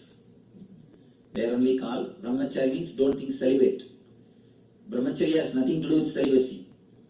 The word brahmacharya means living like a god, not celibate. That is the important understanding you should know.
your fantasies and imagination and live with the real person intimately, with a deep love, you are brahmachari. According to Upanishads, according to Vedas, according to our rishis, the man who doesn't have fantasies, who has dropped fantasies only, is called as a brahmachari. Not the person who has renounced the outer women, the person who has renounced the inner women. The person who don't have inner women only is called as a brahmachari. The next, there are few stubborn guys. Stubborn means what? Arrogance plus foolishness. Stubbornness is equal to arrogance plus foolishness. Some fools, they are very stubborn. No, we have not searched properly. If we search, the right person is there in the planet Earth. Somewhere he is there. Let me search. They continue to search. And if they are very particular about the search never ends. It continues. See, either you drop the fantasies and accept the reality, or you stick to the fantasy, reject the reality. The second group, a small story. One guy who is 60, every day used to come to the beach for a morning walk. But he will never go for a walk. He will just sit in the bench and see the guys who are going for a walk. One of his friends asked, "Why are you coming here every day religiously, but you don't go for a walk? What's the reason?" This guy said, "Oh, I'm searching for my life partner." The friend asked, "It is too late. You are already 60. What you have done when you were 30? This guy said, No, I started when I was 30. And for 30 years, what are you doing? I'm searching for the perfect person. The friend said, all right, I understand you search for a perfect person. Everybody searches for a perfect person. But 30 years is too much. 10 years, okay. 15 years, okay. But 30 is too much. You have not found even a single guy, single person who is perfect." He said, No, I found one person. Friend was curious. Then why did you miss her? What happened? Why you didn't marry her? No, she was searching for a perfect person. The search for perfection is nothing but the search for madness. The way in which you search for perfection, she will be searching. So naturally, when you think it is going to match, there is a third group. The first group is intelligent. Second group is total fools. The third group, middle level fools. The third group, what it does, after searching few years, they are ready to compromise. Now they are ready to compromise. When you unconsciously prepare yourself to compromise, when you see somebody from a long distance, you feel your hero has come.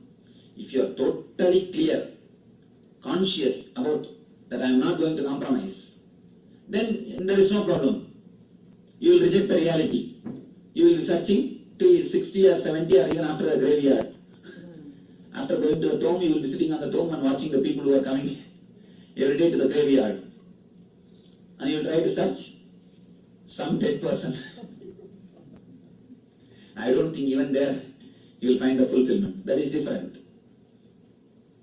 Forget, you see, the first group also has no problem. Second group also has no problem. The third group, that only creates problem. The third group, somehow, when they are ready to compromise, when they see somebody from a long distance, according to their fantasy, if they are fantasized with the black jeans, if they see a person with the black jeans, immediately they think their hero is here.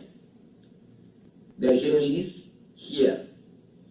The moment you think that your hero is here or your heroine is here, something happens. That is what we call falling in love. You should understand the word falling in love, not raising in love. Falling in Love. The very word is very meaningful. One guy fell from the third floor, broken his back, and he's lying. One of his friends rushed to help him and asked, "Oh, did the falling hurt you?" The guy said, No, falling has never hurt me. Only sudden stopping has hurt me. So when you fall in love, you'll never feel hurt. Things will go really beautiful. Just imagine, if you are just falling without anything to stop you, will you feel hurt? Will you be hurt? No. You will be just floating. So beautiful. You will be just flying. So when you actually fall in love, you don't feel hurt. Only when you touch the ground reality. Only when you face the ground reality, the whole scene changes. If you are just falling, what it happens? You are floating. You are floating, no problem. Things go really grand. You feel you are as if you are flying. That is why the people who fall in love, they feel they are flying. Almost all movies, in all cultures, the falling in love scene is shown as if they are flying. The flying and the falling is always associated. You can see almost in every culture, the movies, how they show the scene of falling in love. The immediate next scene will be just floating on the air. Some fantasy. You feel you are flying, you are floating, as long as you hit the ground reality. If the height of the fantasies, if it is too much, then the falling time is also too much. Then the damage also too much. If the height of fantasies is less, falling time is also less. The damage is also less. Anyhow, the moment you reach the ground, you understand the reality. See, as long as you meet only 1 hour per day, things go really smooth. No problem happens. There is a beautiful story, novel by Rabindranath Tagore. It is called Eternal Lovers. He says the hero and heroine of the novel, they fell in love with each other. They have decided to live in the two banks of Ganga. This side one person and that side one person. Only once in a week, they will come in 2 boats, sit in their own boats, meet with each other, talk to each other, share some time and go back. Naturally, you will think what kind of love it is, what foolishness, what for they should love each other. But Tagore writes, living like this, they have become eternal lovers. When I read, I was not able to understand, how can a person become eternal lover living like this? Later on, when I read the stories of the eternal lovers, then I understood. The whole world lists the eternal lovers' names: Romeo, Juliet, Laila, Majnu, Devadas, Parvati, Ambikavati, Amaravati. Any more names? Adam and Eve. Adam and Eve. No, Adam and Eve are not called as eternal lovers.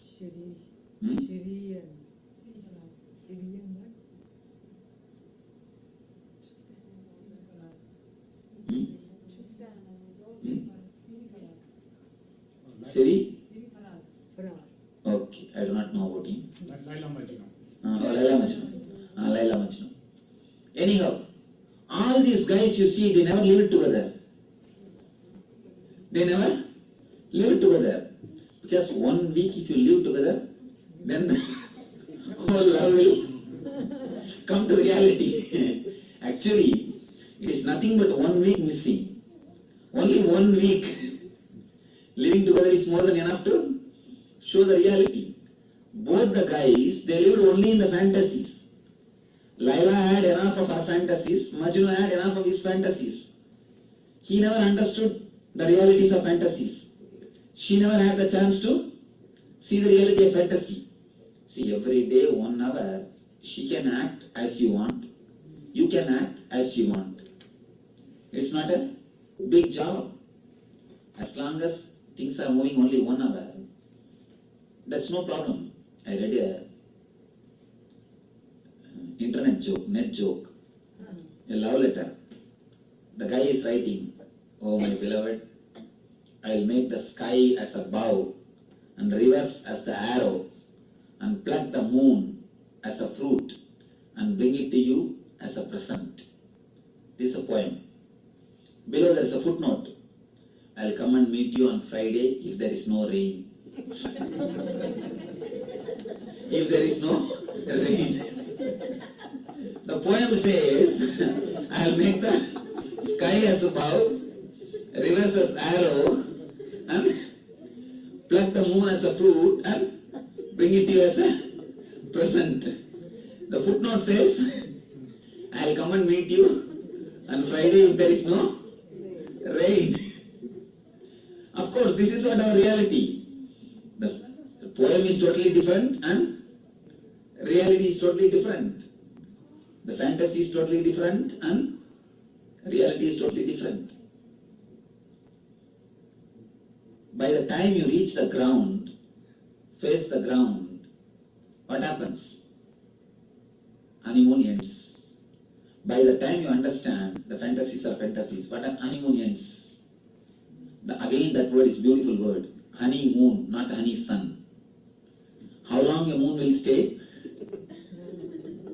How long a moon stays? As long as nights there.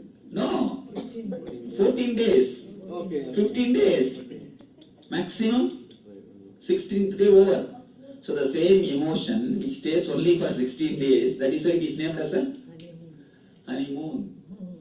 Anyhow, by the time honeymoon ends, you come to an understanding. The fantasies are fantasies. At least if you come to an understanding at this time, okay, you become a good householder, a good grihastha. At least next life, after that, you start living, accepting the other person as he is or as she is, accepting the reality. But most of us, we don't even accept the reality, even at that time. Even after the honeymoon, you are not ready to accept the reality. A small story about this. Before and after honeymoon. The guy presented to his friend as a wedding gift a new puppy dog. After 3 months, he goes to his friend and asks, "What is the difference you find in your life? What great changes you have found?" The guy who got married, he says, "Oh, nothing much, only one change." "What's the change?" "When you presented the puppy, every day she used to bark at me and my wife used to bring newspaper. Now your puppy brings newspaper, she barks at me." Only a small change, nothing much. When you newly got married, your puppy used to bark at me and she used to bring newspaper. Now every day morning, puppy brings newspaper, she barks. Of course, when you face the reality, at least at this point, if you understand fantasies are fantasies and reality is reality, you start living a real householder life, a real grihastha life. But most of us don't even understand at this point. What we do next? Next work is chiseling the other. You take up a chisel and hammer and start chiseling her as you wanted. And she takes up one more chisel and hammer and she starts chiseling you as she wanted. From morning till night, the one and only work which happens in our house is tuck, tuck, tuck, tuck, tuck. And she starts tuck, tuck, tuck, tuck, tuck. The person who creates more sound, he wins. The person who can create more sound, he wins the game. Your capacity to create sound gives you the success. And I always tell people, Nowadays in the marriages, instead of giving Mangal Sutra, we should give one chisel and the hammer. Let you have one chisel and the hammer. Let you have one more chisel and the hammer. Start. Tuck, tuck, tuck, tuck. See, if you chisel a stone, you can make a statue and keep where you want. If you chisel a wood, you can make a furniture item and keep where you want. But if you chisel a person, what will happen? What will happen? Only blood and pain. Of course, we don't understand how much psychologically we torture the other, how much of emotional pains we create for the others by chiseling the other, by entering into the other's space. Many people come and tell me, Swamiji, so much of terrorism, what should we do about it? Should we not do something about it? I tell them, are you fools? First, bother about the domestic violence. We don't bother about this domestic violence. We bother so much about the violence or terrorism which is happening in the country, which you can't do anything. Can you do anything about that? No. Nothing can be done. At least from our hands, nothing is there. You see, when you can't do anything about something, you continue to speak about that. Because you can always blame somebody else. When you have got some stuff which you can do, you never speak about that because you will be asked to do. I have seen many guys, oh, I love the whole world, Swamiji. I never think harm for anybody. Whole world, I love the whole world. There is nobody like me. Loving the whole world is very easy. Loving the wife is very difficult. Loving the whole world is very easy because you can just tell there is nothing to be done. Huh? What are you telling?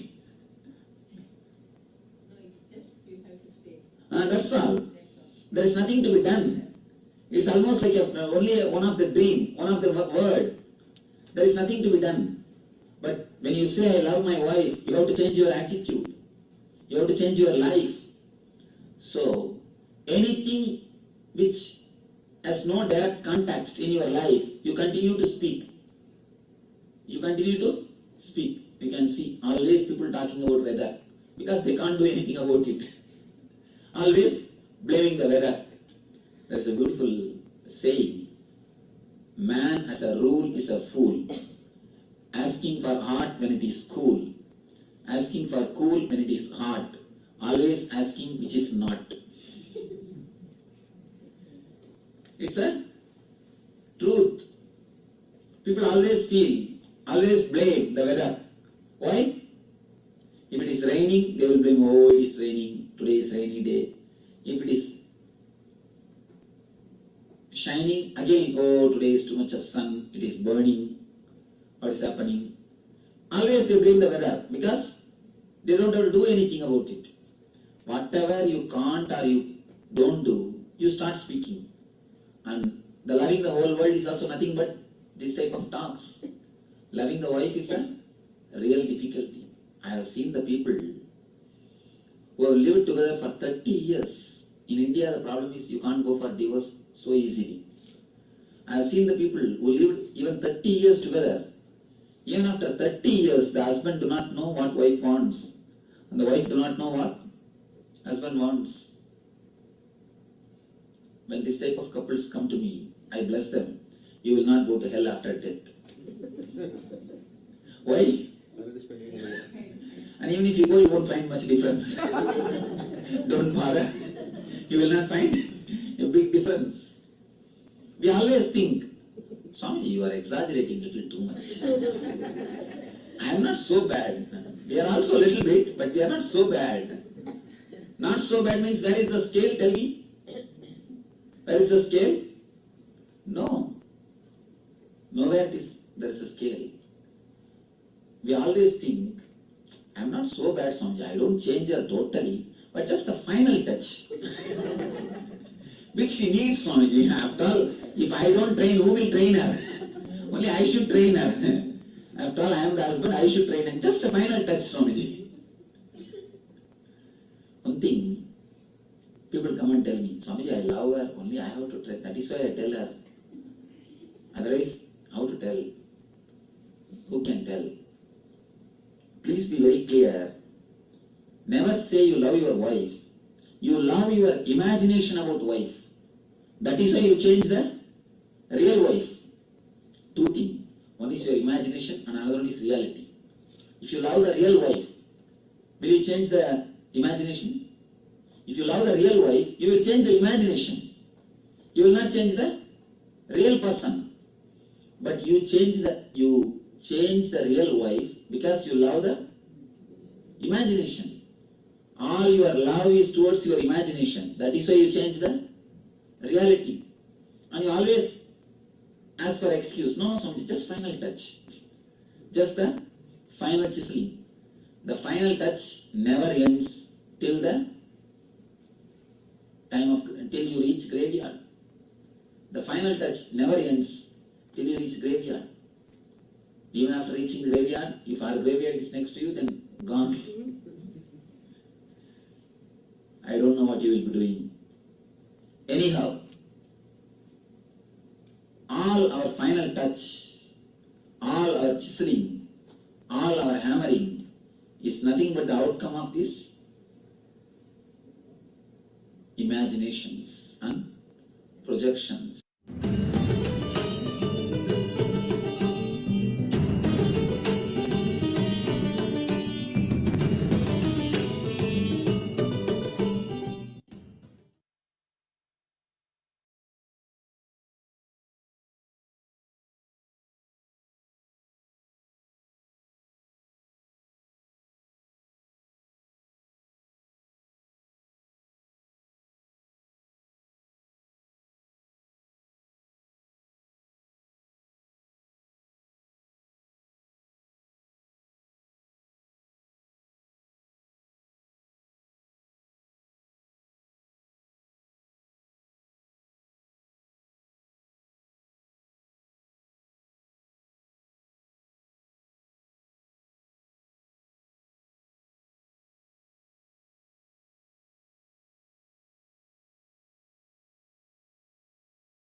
imaginations are never going to let you be happy.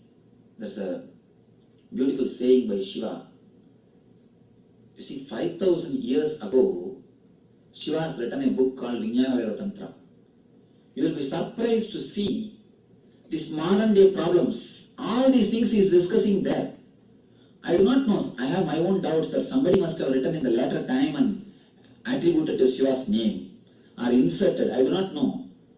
Because it speaks so clearly about the modern day problems. Whatever we are facing today, the whole thing is so clearly discussed 5,000 years ago, whether that time also the same fools existed or some intelligent guy should have written the book and inserted it to some old books. I do not know what has happened, whether even at those times they say that history always repeats. Man never learns. Man never learns things. History always repeats. But is it Lord Shiva who wrote the book or even Lord Shiva. That's what the book says. And Vijnana Tantra. There are 64 tantras. All the 64 are attributed to Shiva. Mahayarnava, Vijnana Bhairava, Mahakala, Mahanirvana. All these things are few in the 64. These few are famous. Sri Vidya and Devi Tantra, all those things are famous. And this Vijnana Bhairava is written by Shiva. Of course, all the 64 are written by Shiva. And this Vijnana Bhairava is also attributed to Shiva. But I am shocked to see how could all these fantasy problems be discussed in those times. 5,000 years ago, he is discussing so clearly.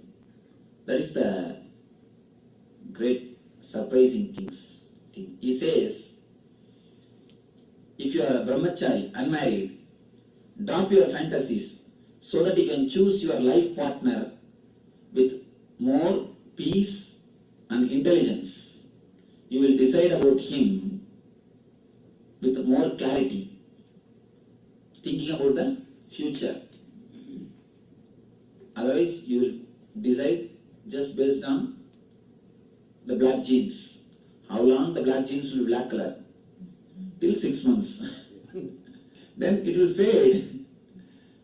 So, he says, yeah, if you are unmarried, if you drop the fantasies, your life can be more happy. You can choose the right person.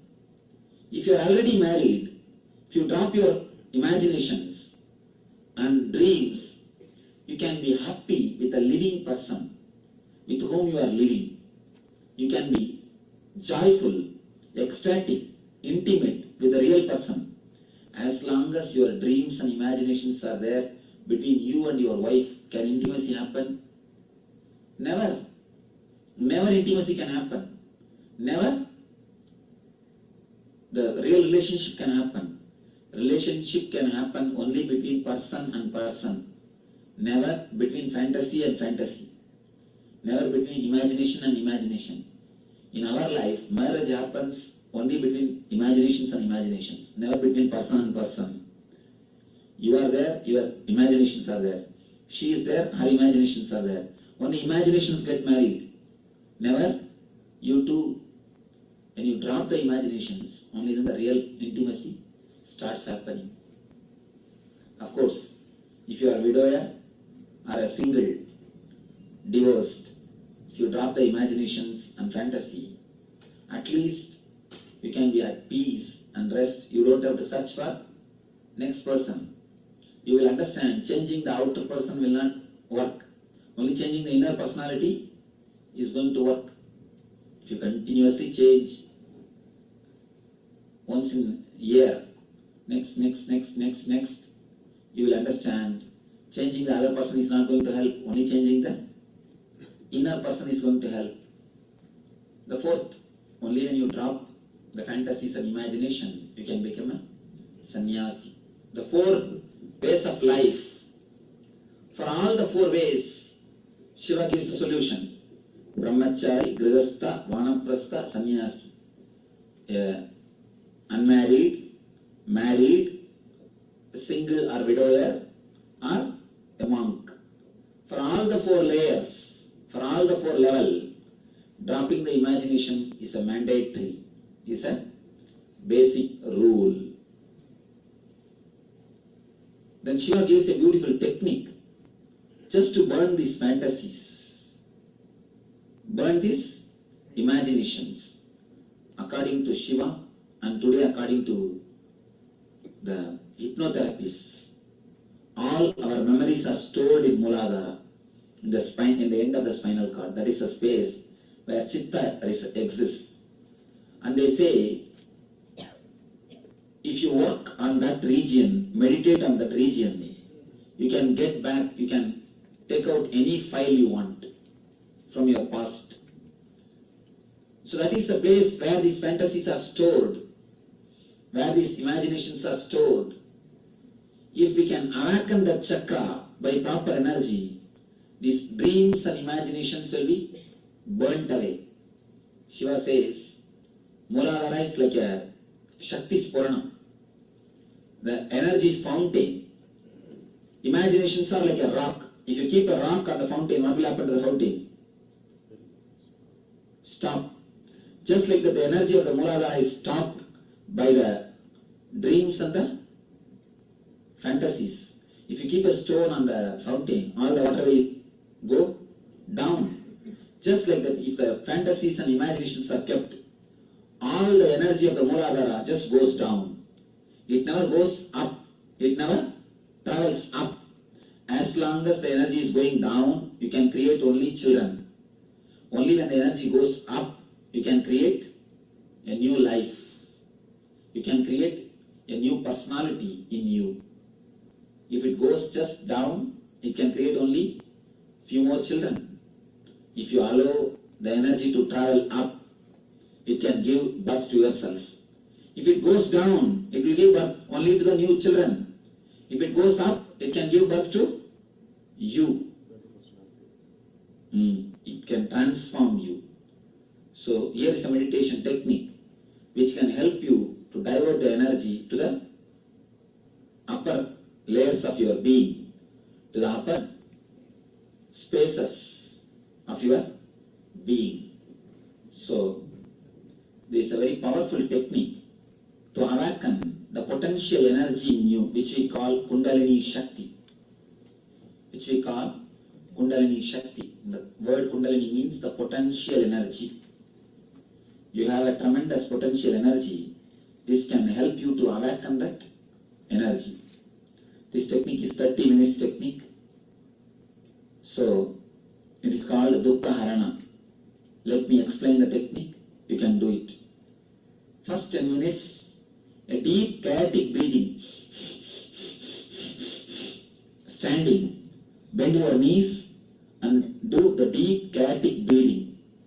That's the first 10 minutes. Next 10 minutes is tensing your whole body.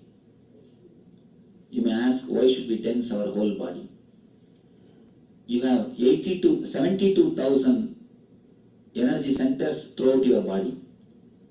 But only 14,000 are active. All other guys, they get retired without even joining the duty. They retire without even joining in the job. All the other energy centers. Now when you tense your whole body, the whole energy centers will be awakened. If you want concentration power, memory power, this technique is a highly powerful technique to create the memory and concentration. Above all, this meditation will make you more beautiful. That's the main thing. Because the face, if the energy centers in the face, if they are dull and dead, only then you look very old, very dull. This meditation will awaken the energy centers of the face. Then naturally you will see, anybody who sees you, they cannot turn their face away and go. At least once more they will be looking at you. It will create a grace in you. Beauty comes by makeup, grace comes by meditation. So this will create a deep grace in you. Anybody who wants to experiment, you can do.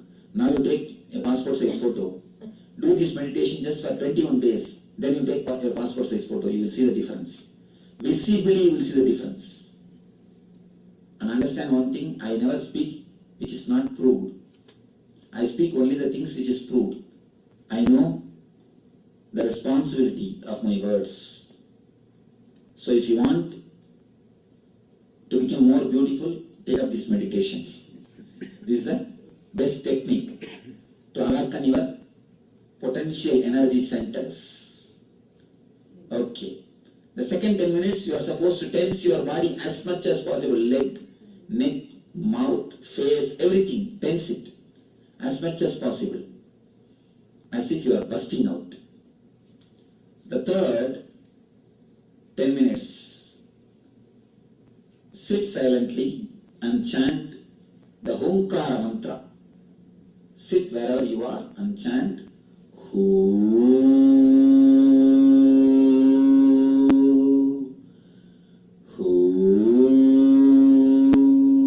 That is a mantra to awaken the Muladhara chakra. So 3 steps. First, chaotic breathing. Next,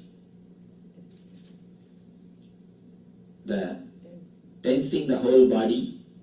Third, creating the Homkara mantra. These 3 steps are the techniques to be done.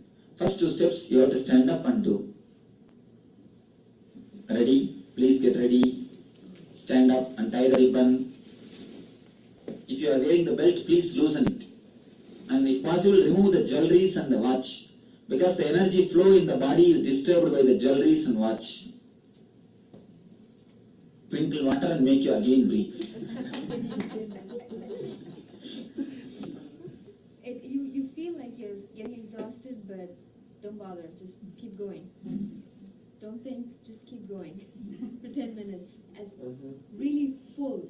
You don't want, a lot of us are used to holding our stomach in because we're taught stomach in, chest out when we're in our normal posture. Let go of your stomach, breathe full, with your lungs full, your stomach full, rapidly for 10 minutes. And after that, the next 10 minutes when the tensing starts, if there's a muscle you can think of or you're aware of, if there's a part of your body that you're aware of, clench it, stress it, work it. Your face, your buttocks, your stomach, your calf muscles, your hands, your fingers, you want to fight it, move it. Everything. Feel Anything. as if you are busting out. Yeah, if you, some people like want to go like that, but after that it gets a little hard. Feel free to kick around and As much as possible. yeah. I don't kick the others. Work all the muscles you can. If You see, it should be pressurized from internal, from inside, internally. Pressurize from internally. It is not even the outer movement, it is the inner movement. Okay, enough. Tie the ribbons. There's Volunteers also tie the ribbon. Swamiji, can I just pass some napkins around? Yes, yes.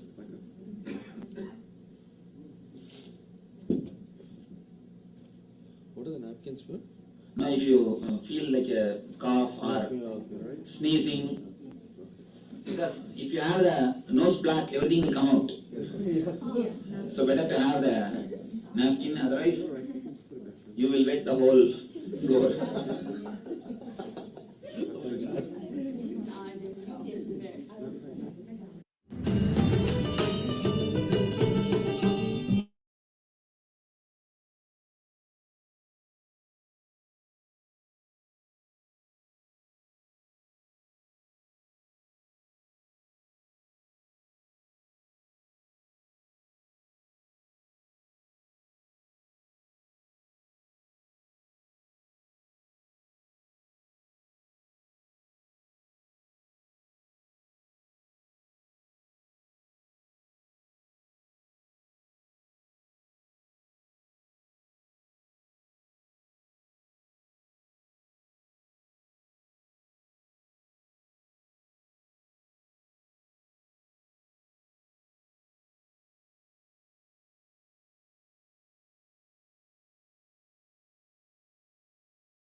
That is so.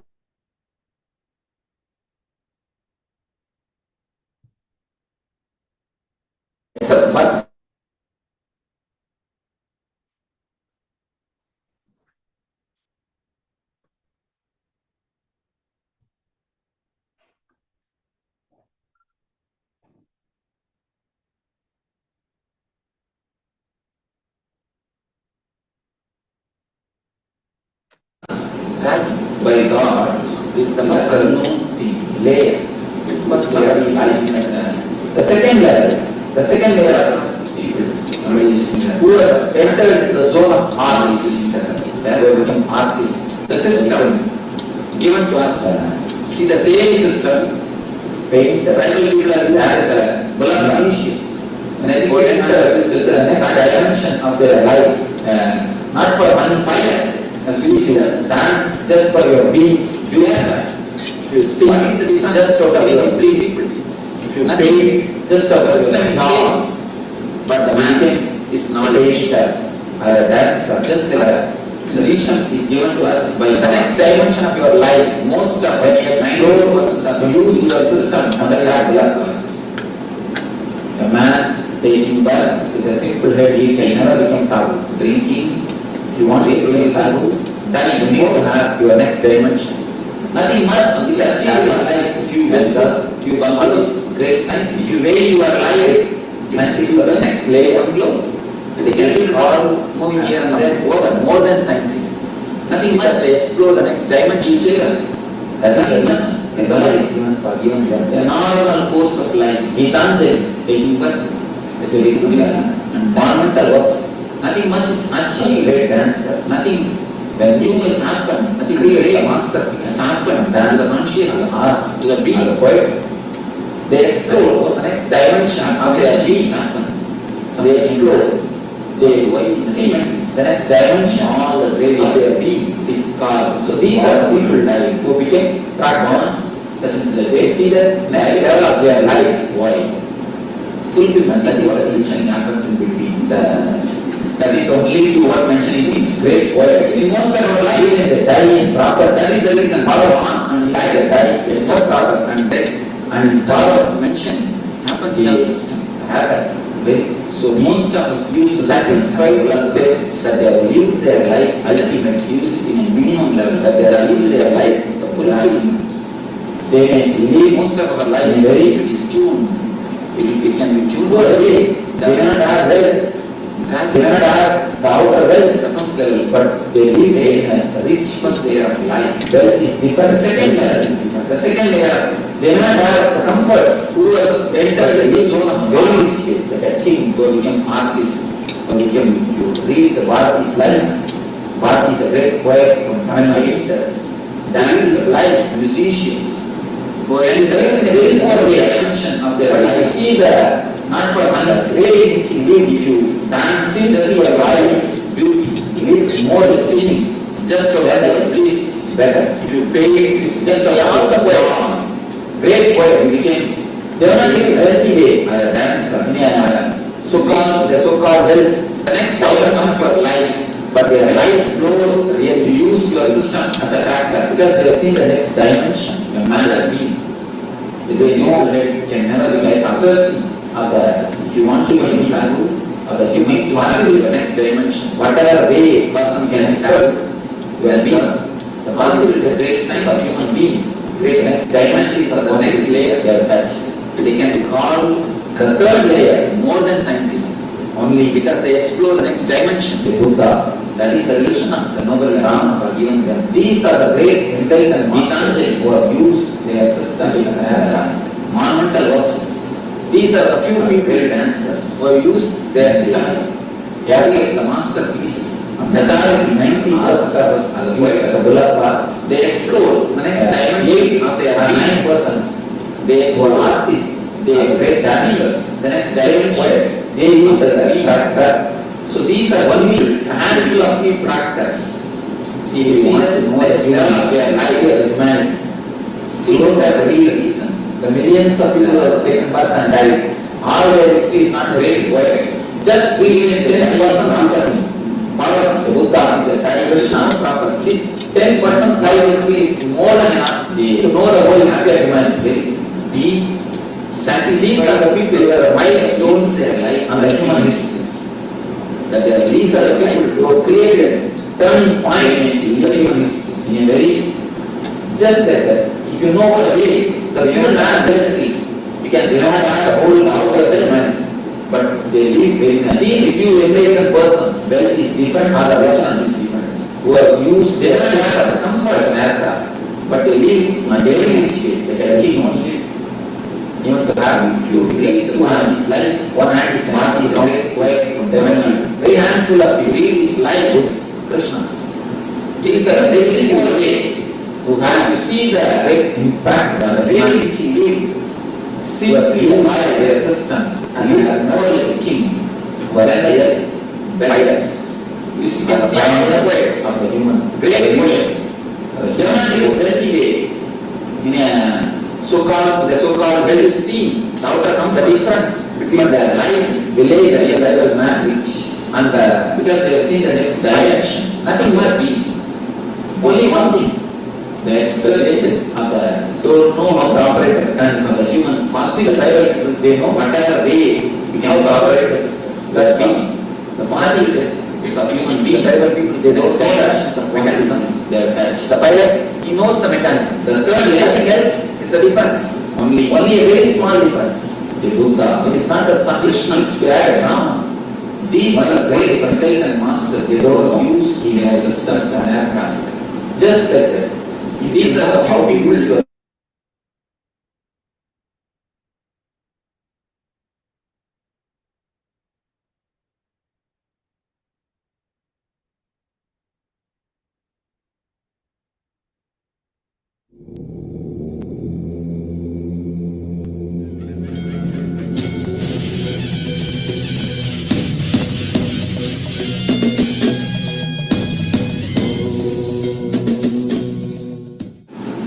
What is the difference between the tribal people and the pilot? Only one thing.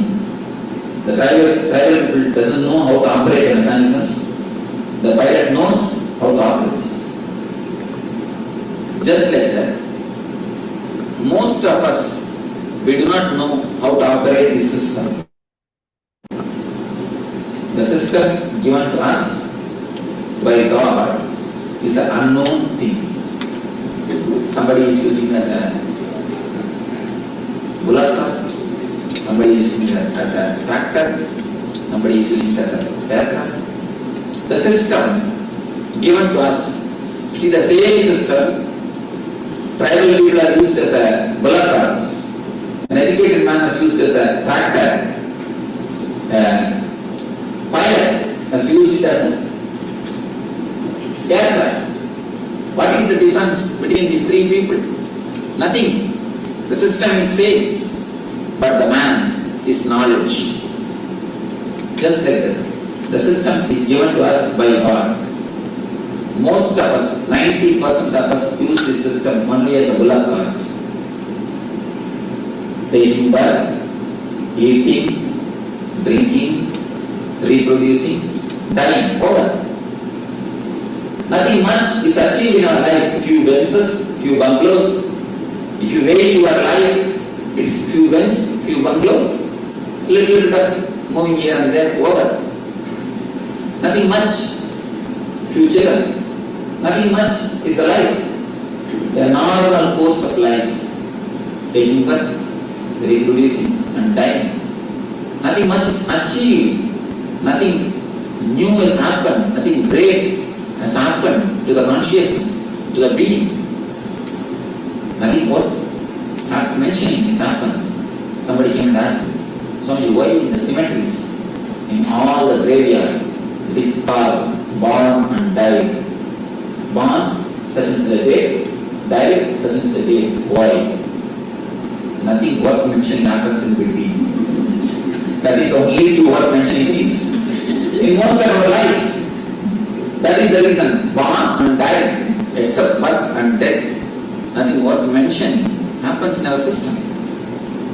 So most of us use the system as a bullock cart. you just use it in a minimum level, dull, dead, dry, most of our life, if it is tuned, it can be tuned only dull, dead, dry. This is the first level, first layer of life. The second layer of people who has entered into the zone of art, who have become artists, who have become painters, dancers, musicians, who enter into the next dimension of their life, not for money's sake. If you dance just for your being's beauty, if you sing just out of your bliss, if you paint just out of your joy, you became a painter, or a dancer, or a musician. The next dimension of your life, when you explore, you use your system as a tractor. A man with a simple head can never become Thakur. If you want to become a Thakur, you need to have your next dimension. Persons like Thakur, Van Gogh, all these great scientists are the next layer. They can be called as something more than scientists because they explore the next dimension. That is the reason the Nobel is given for giving them.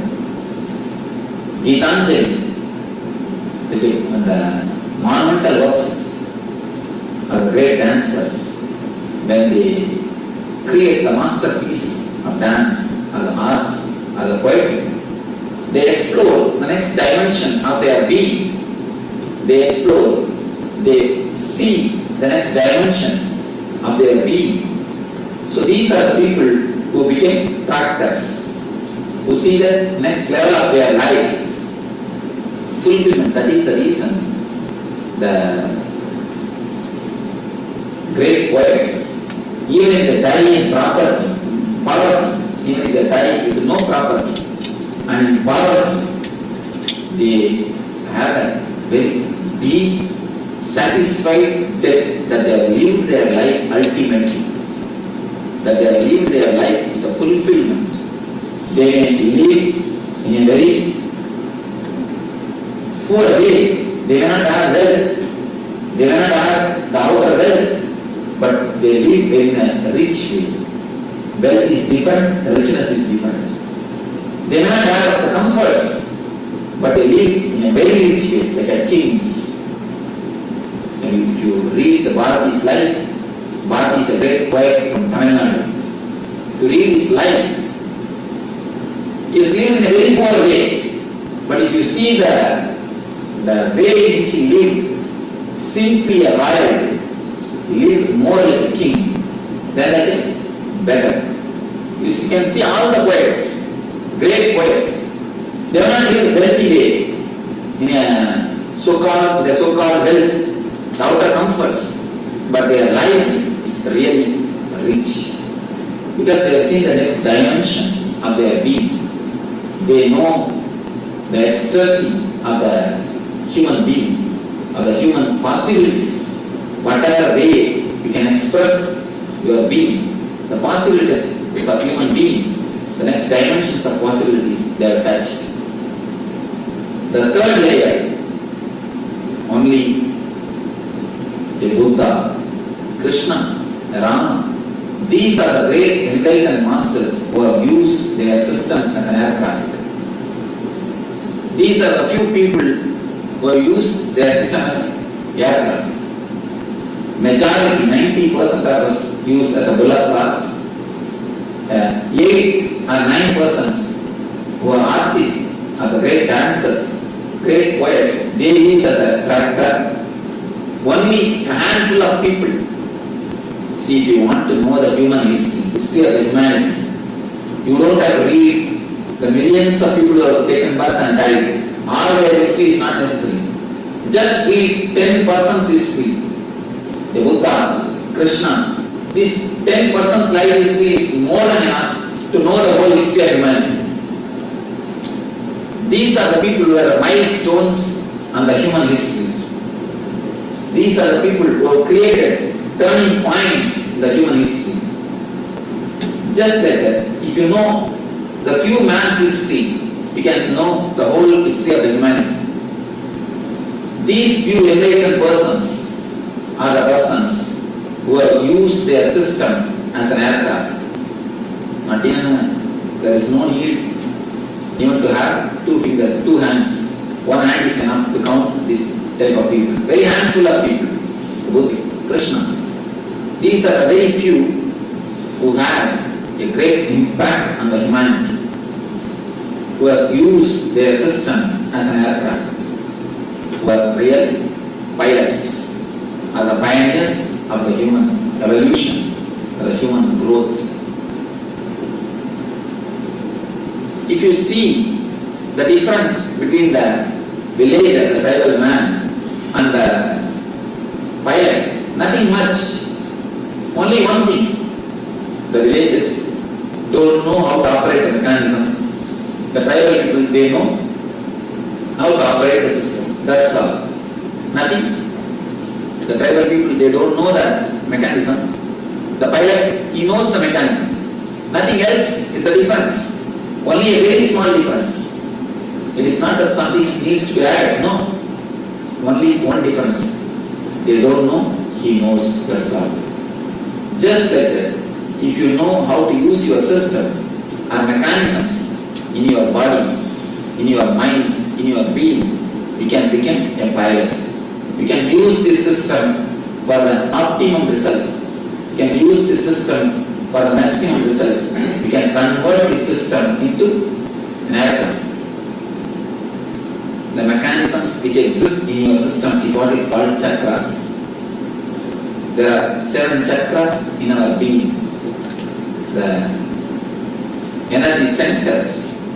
These energy centers are real mechanisms in our system. If you know how to open them, how to activate them, how to remove blockages from them, how to energize them, you can simply transform your system into aircraft. As long as you do not know anything about that system, you will be just pulling your being. If you just know how to open, how to energize, how to activate the system, you will be using the same system, same mechanism as an aircraft. So now we will be entering into each and every system, each and every mechanism of your being, and we will explore how to operate it, how to open it, how to work on the chakra, on the energy center. Let me show you how the chakras are situated. The small diagram, very small, I think all of you will be able to see how the chakras are situated. If you have this book, you can just open the page 20. The lowest is called Muladhara, the root chakra. You don't have to remember the names. You see, there is no need to remember the names of all these things. Just I am giving an introduction. Then afterwards you will be entering into the deeper layers. You don't have to bother, I have to remember all these names or not. There is no need to bother. You can just see and have an idea, that's enough. First center is called Muladhara. From below I take the root of the spinal cord. Just at the root of the spinal cord, Muladhara. The next is Swadhisthana. Above the Muladhara, below the navel. On the navel, Manipurara. And in between the chest, Anahata. Then on the throat, Vishuddhi. And between the eyebrows, Anya. Top of the crown, top of the head. It is called Sahasrara. This much is enough. If you know that, if you have a basic idea, few energy centers which exist in our being. Now, we are going to work on each and every energy center, each and every chakra is connected to some emotion of our being. You can see throughout the world, in all the languages The love and the heart, these two words are used as synonymous. Am I right? The love and the heart, these two words are used as synonymous. Any language, it is not that all the languages are happened or created in one time or one place. All the languages are created in a different space, in a different time. But around the world, almost all the languages have got the same expression. The love and the heart is used as a synonymous. Why? Something more than verbal connection exists between these two. Some experiential connection is existing. If you really observe, then you can understand. If you meet a friend after 10 years, your childhood friend, and after 20 years, with whom you have a lot of very loving and sweet memories, suddenly something will be flowing from here. You can observe. Have you observed, any of you? Suddenly something cool, very nice thing will be happening here in the soul, and it will flow. If you meet a person whom you love after 10 or 20 years, after a long gap, something will happen here. That is the reason, because this is an experience for everybody. That is the reason in all the languages, not only the Indian languages or Western languages, even in the tribal languages, I have seen at least more than 100 languages I have verified. In all the 100 languages, love and the heart is synonymous, because it is something to do with deeper emotion. So the love is the emotion which is related to another chakra, the heart center. Just like that, each and every emotion is related to each and every chakra. If you receive any shocking news, or the news which you can't bear, immediately the first effect will be on your stomach. You will have a stomach upset. The stomach will be upset. Either you will have diarrhea or loose motion. Have you observed anybody who had experience? You can always see it's an experiential thing. The first blow will be for Manipura chakra. The worry and depression is very closely related to Manipura. And again you can see in all the languages there is an expression. If you receive some news which you can't tolerate, you say, I can't digest it. I can't stomach it. I can't digest it is the expression in all the languages. Again, because the worry and depression is very closely related to Manipura chakra.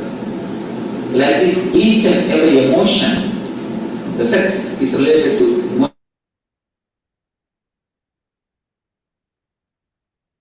Nithyananda, everyone. Now, we're going to do the power manifestation session and moving on to our next session. And we'll resume listening after the power manifestation and the other sessions. Please post your powerful cognitions from Living Enlightenment book. So we are going to do the power manifestation session. So please post your powerful cognitions from Living Enlightenment book.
life is new every moment, and if it is the mind that makes it look repetitive, dull, and mundane. Wonderful.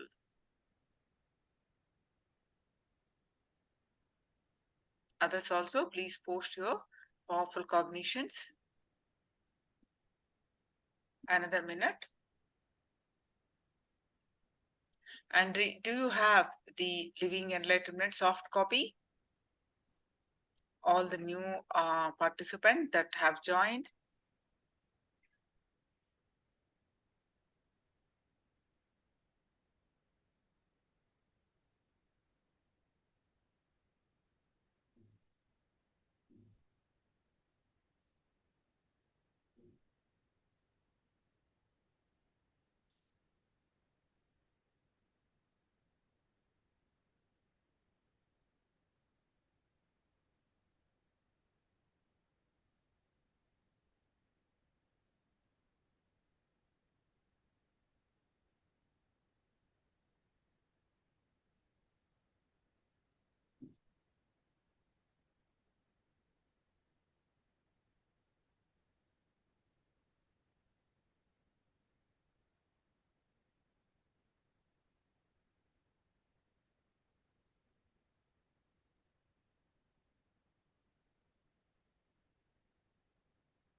So you got the answer. Guaranteed solutions. Yeah. Alvarado. Yeah. You don't have the soft copy of Living Enlightenment book. Yeah, we have posted actually earlier session. Go back to the, will be posted again. Yeah, the book about the chakras is Guaranteed Solutions. Link call. Yeah. Now, are you all ready? So please sit straight, close your eyes.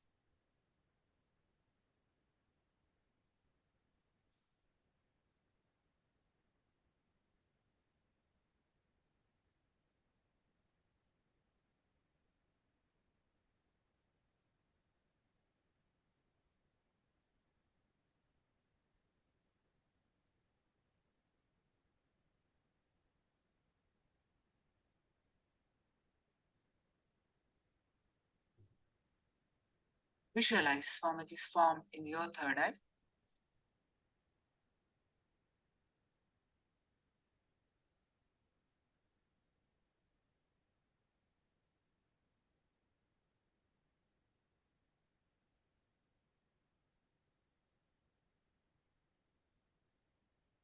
Start chanting the Mahavakya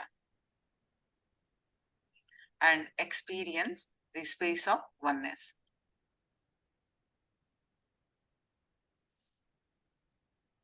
With the space of oneness, scan through your third eye and manifest the power of third eye. I'm going to project the picture. Please continue to chant the Mahavakya.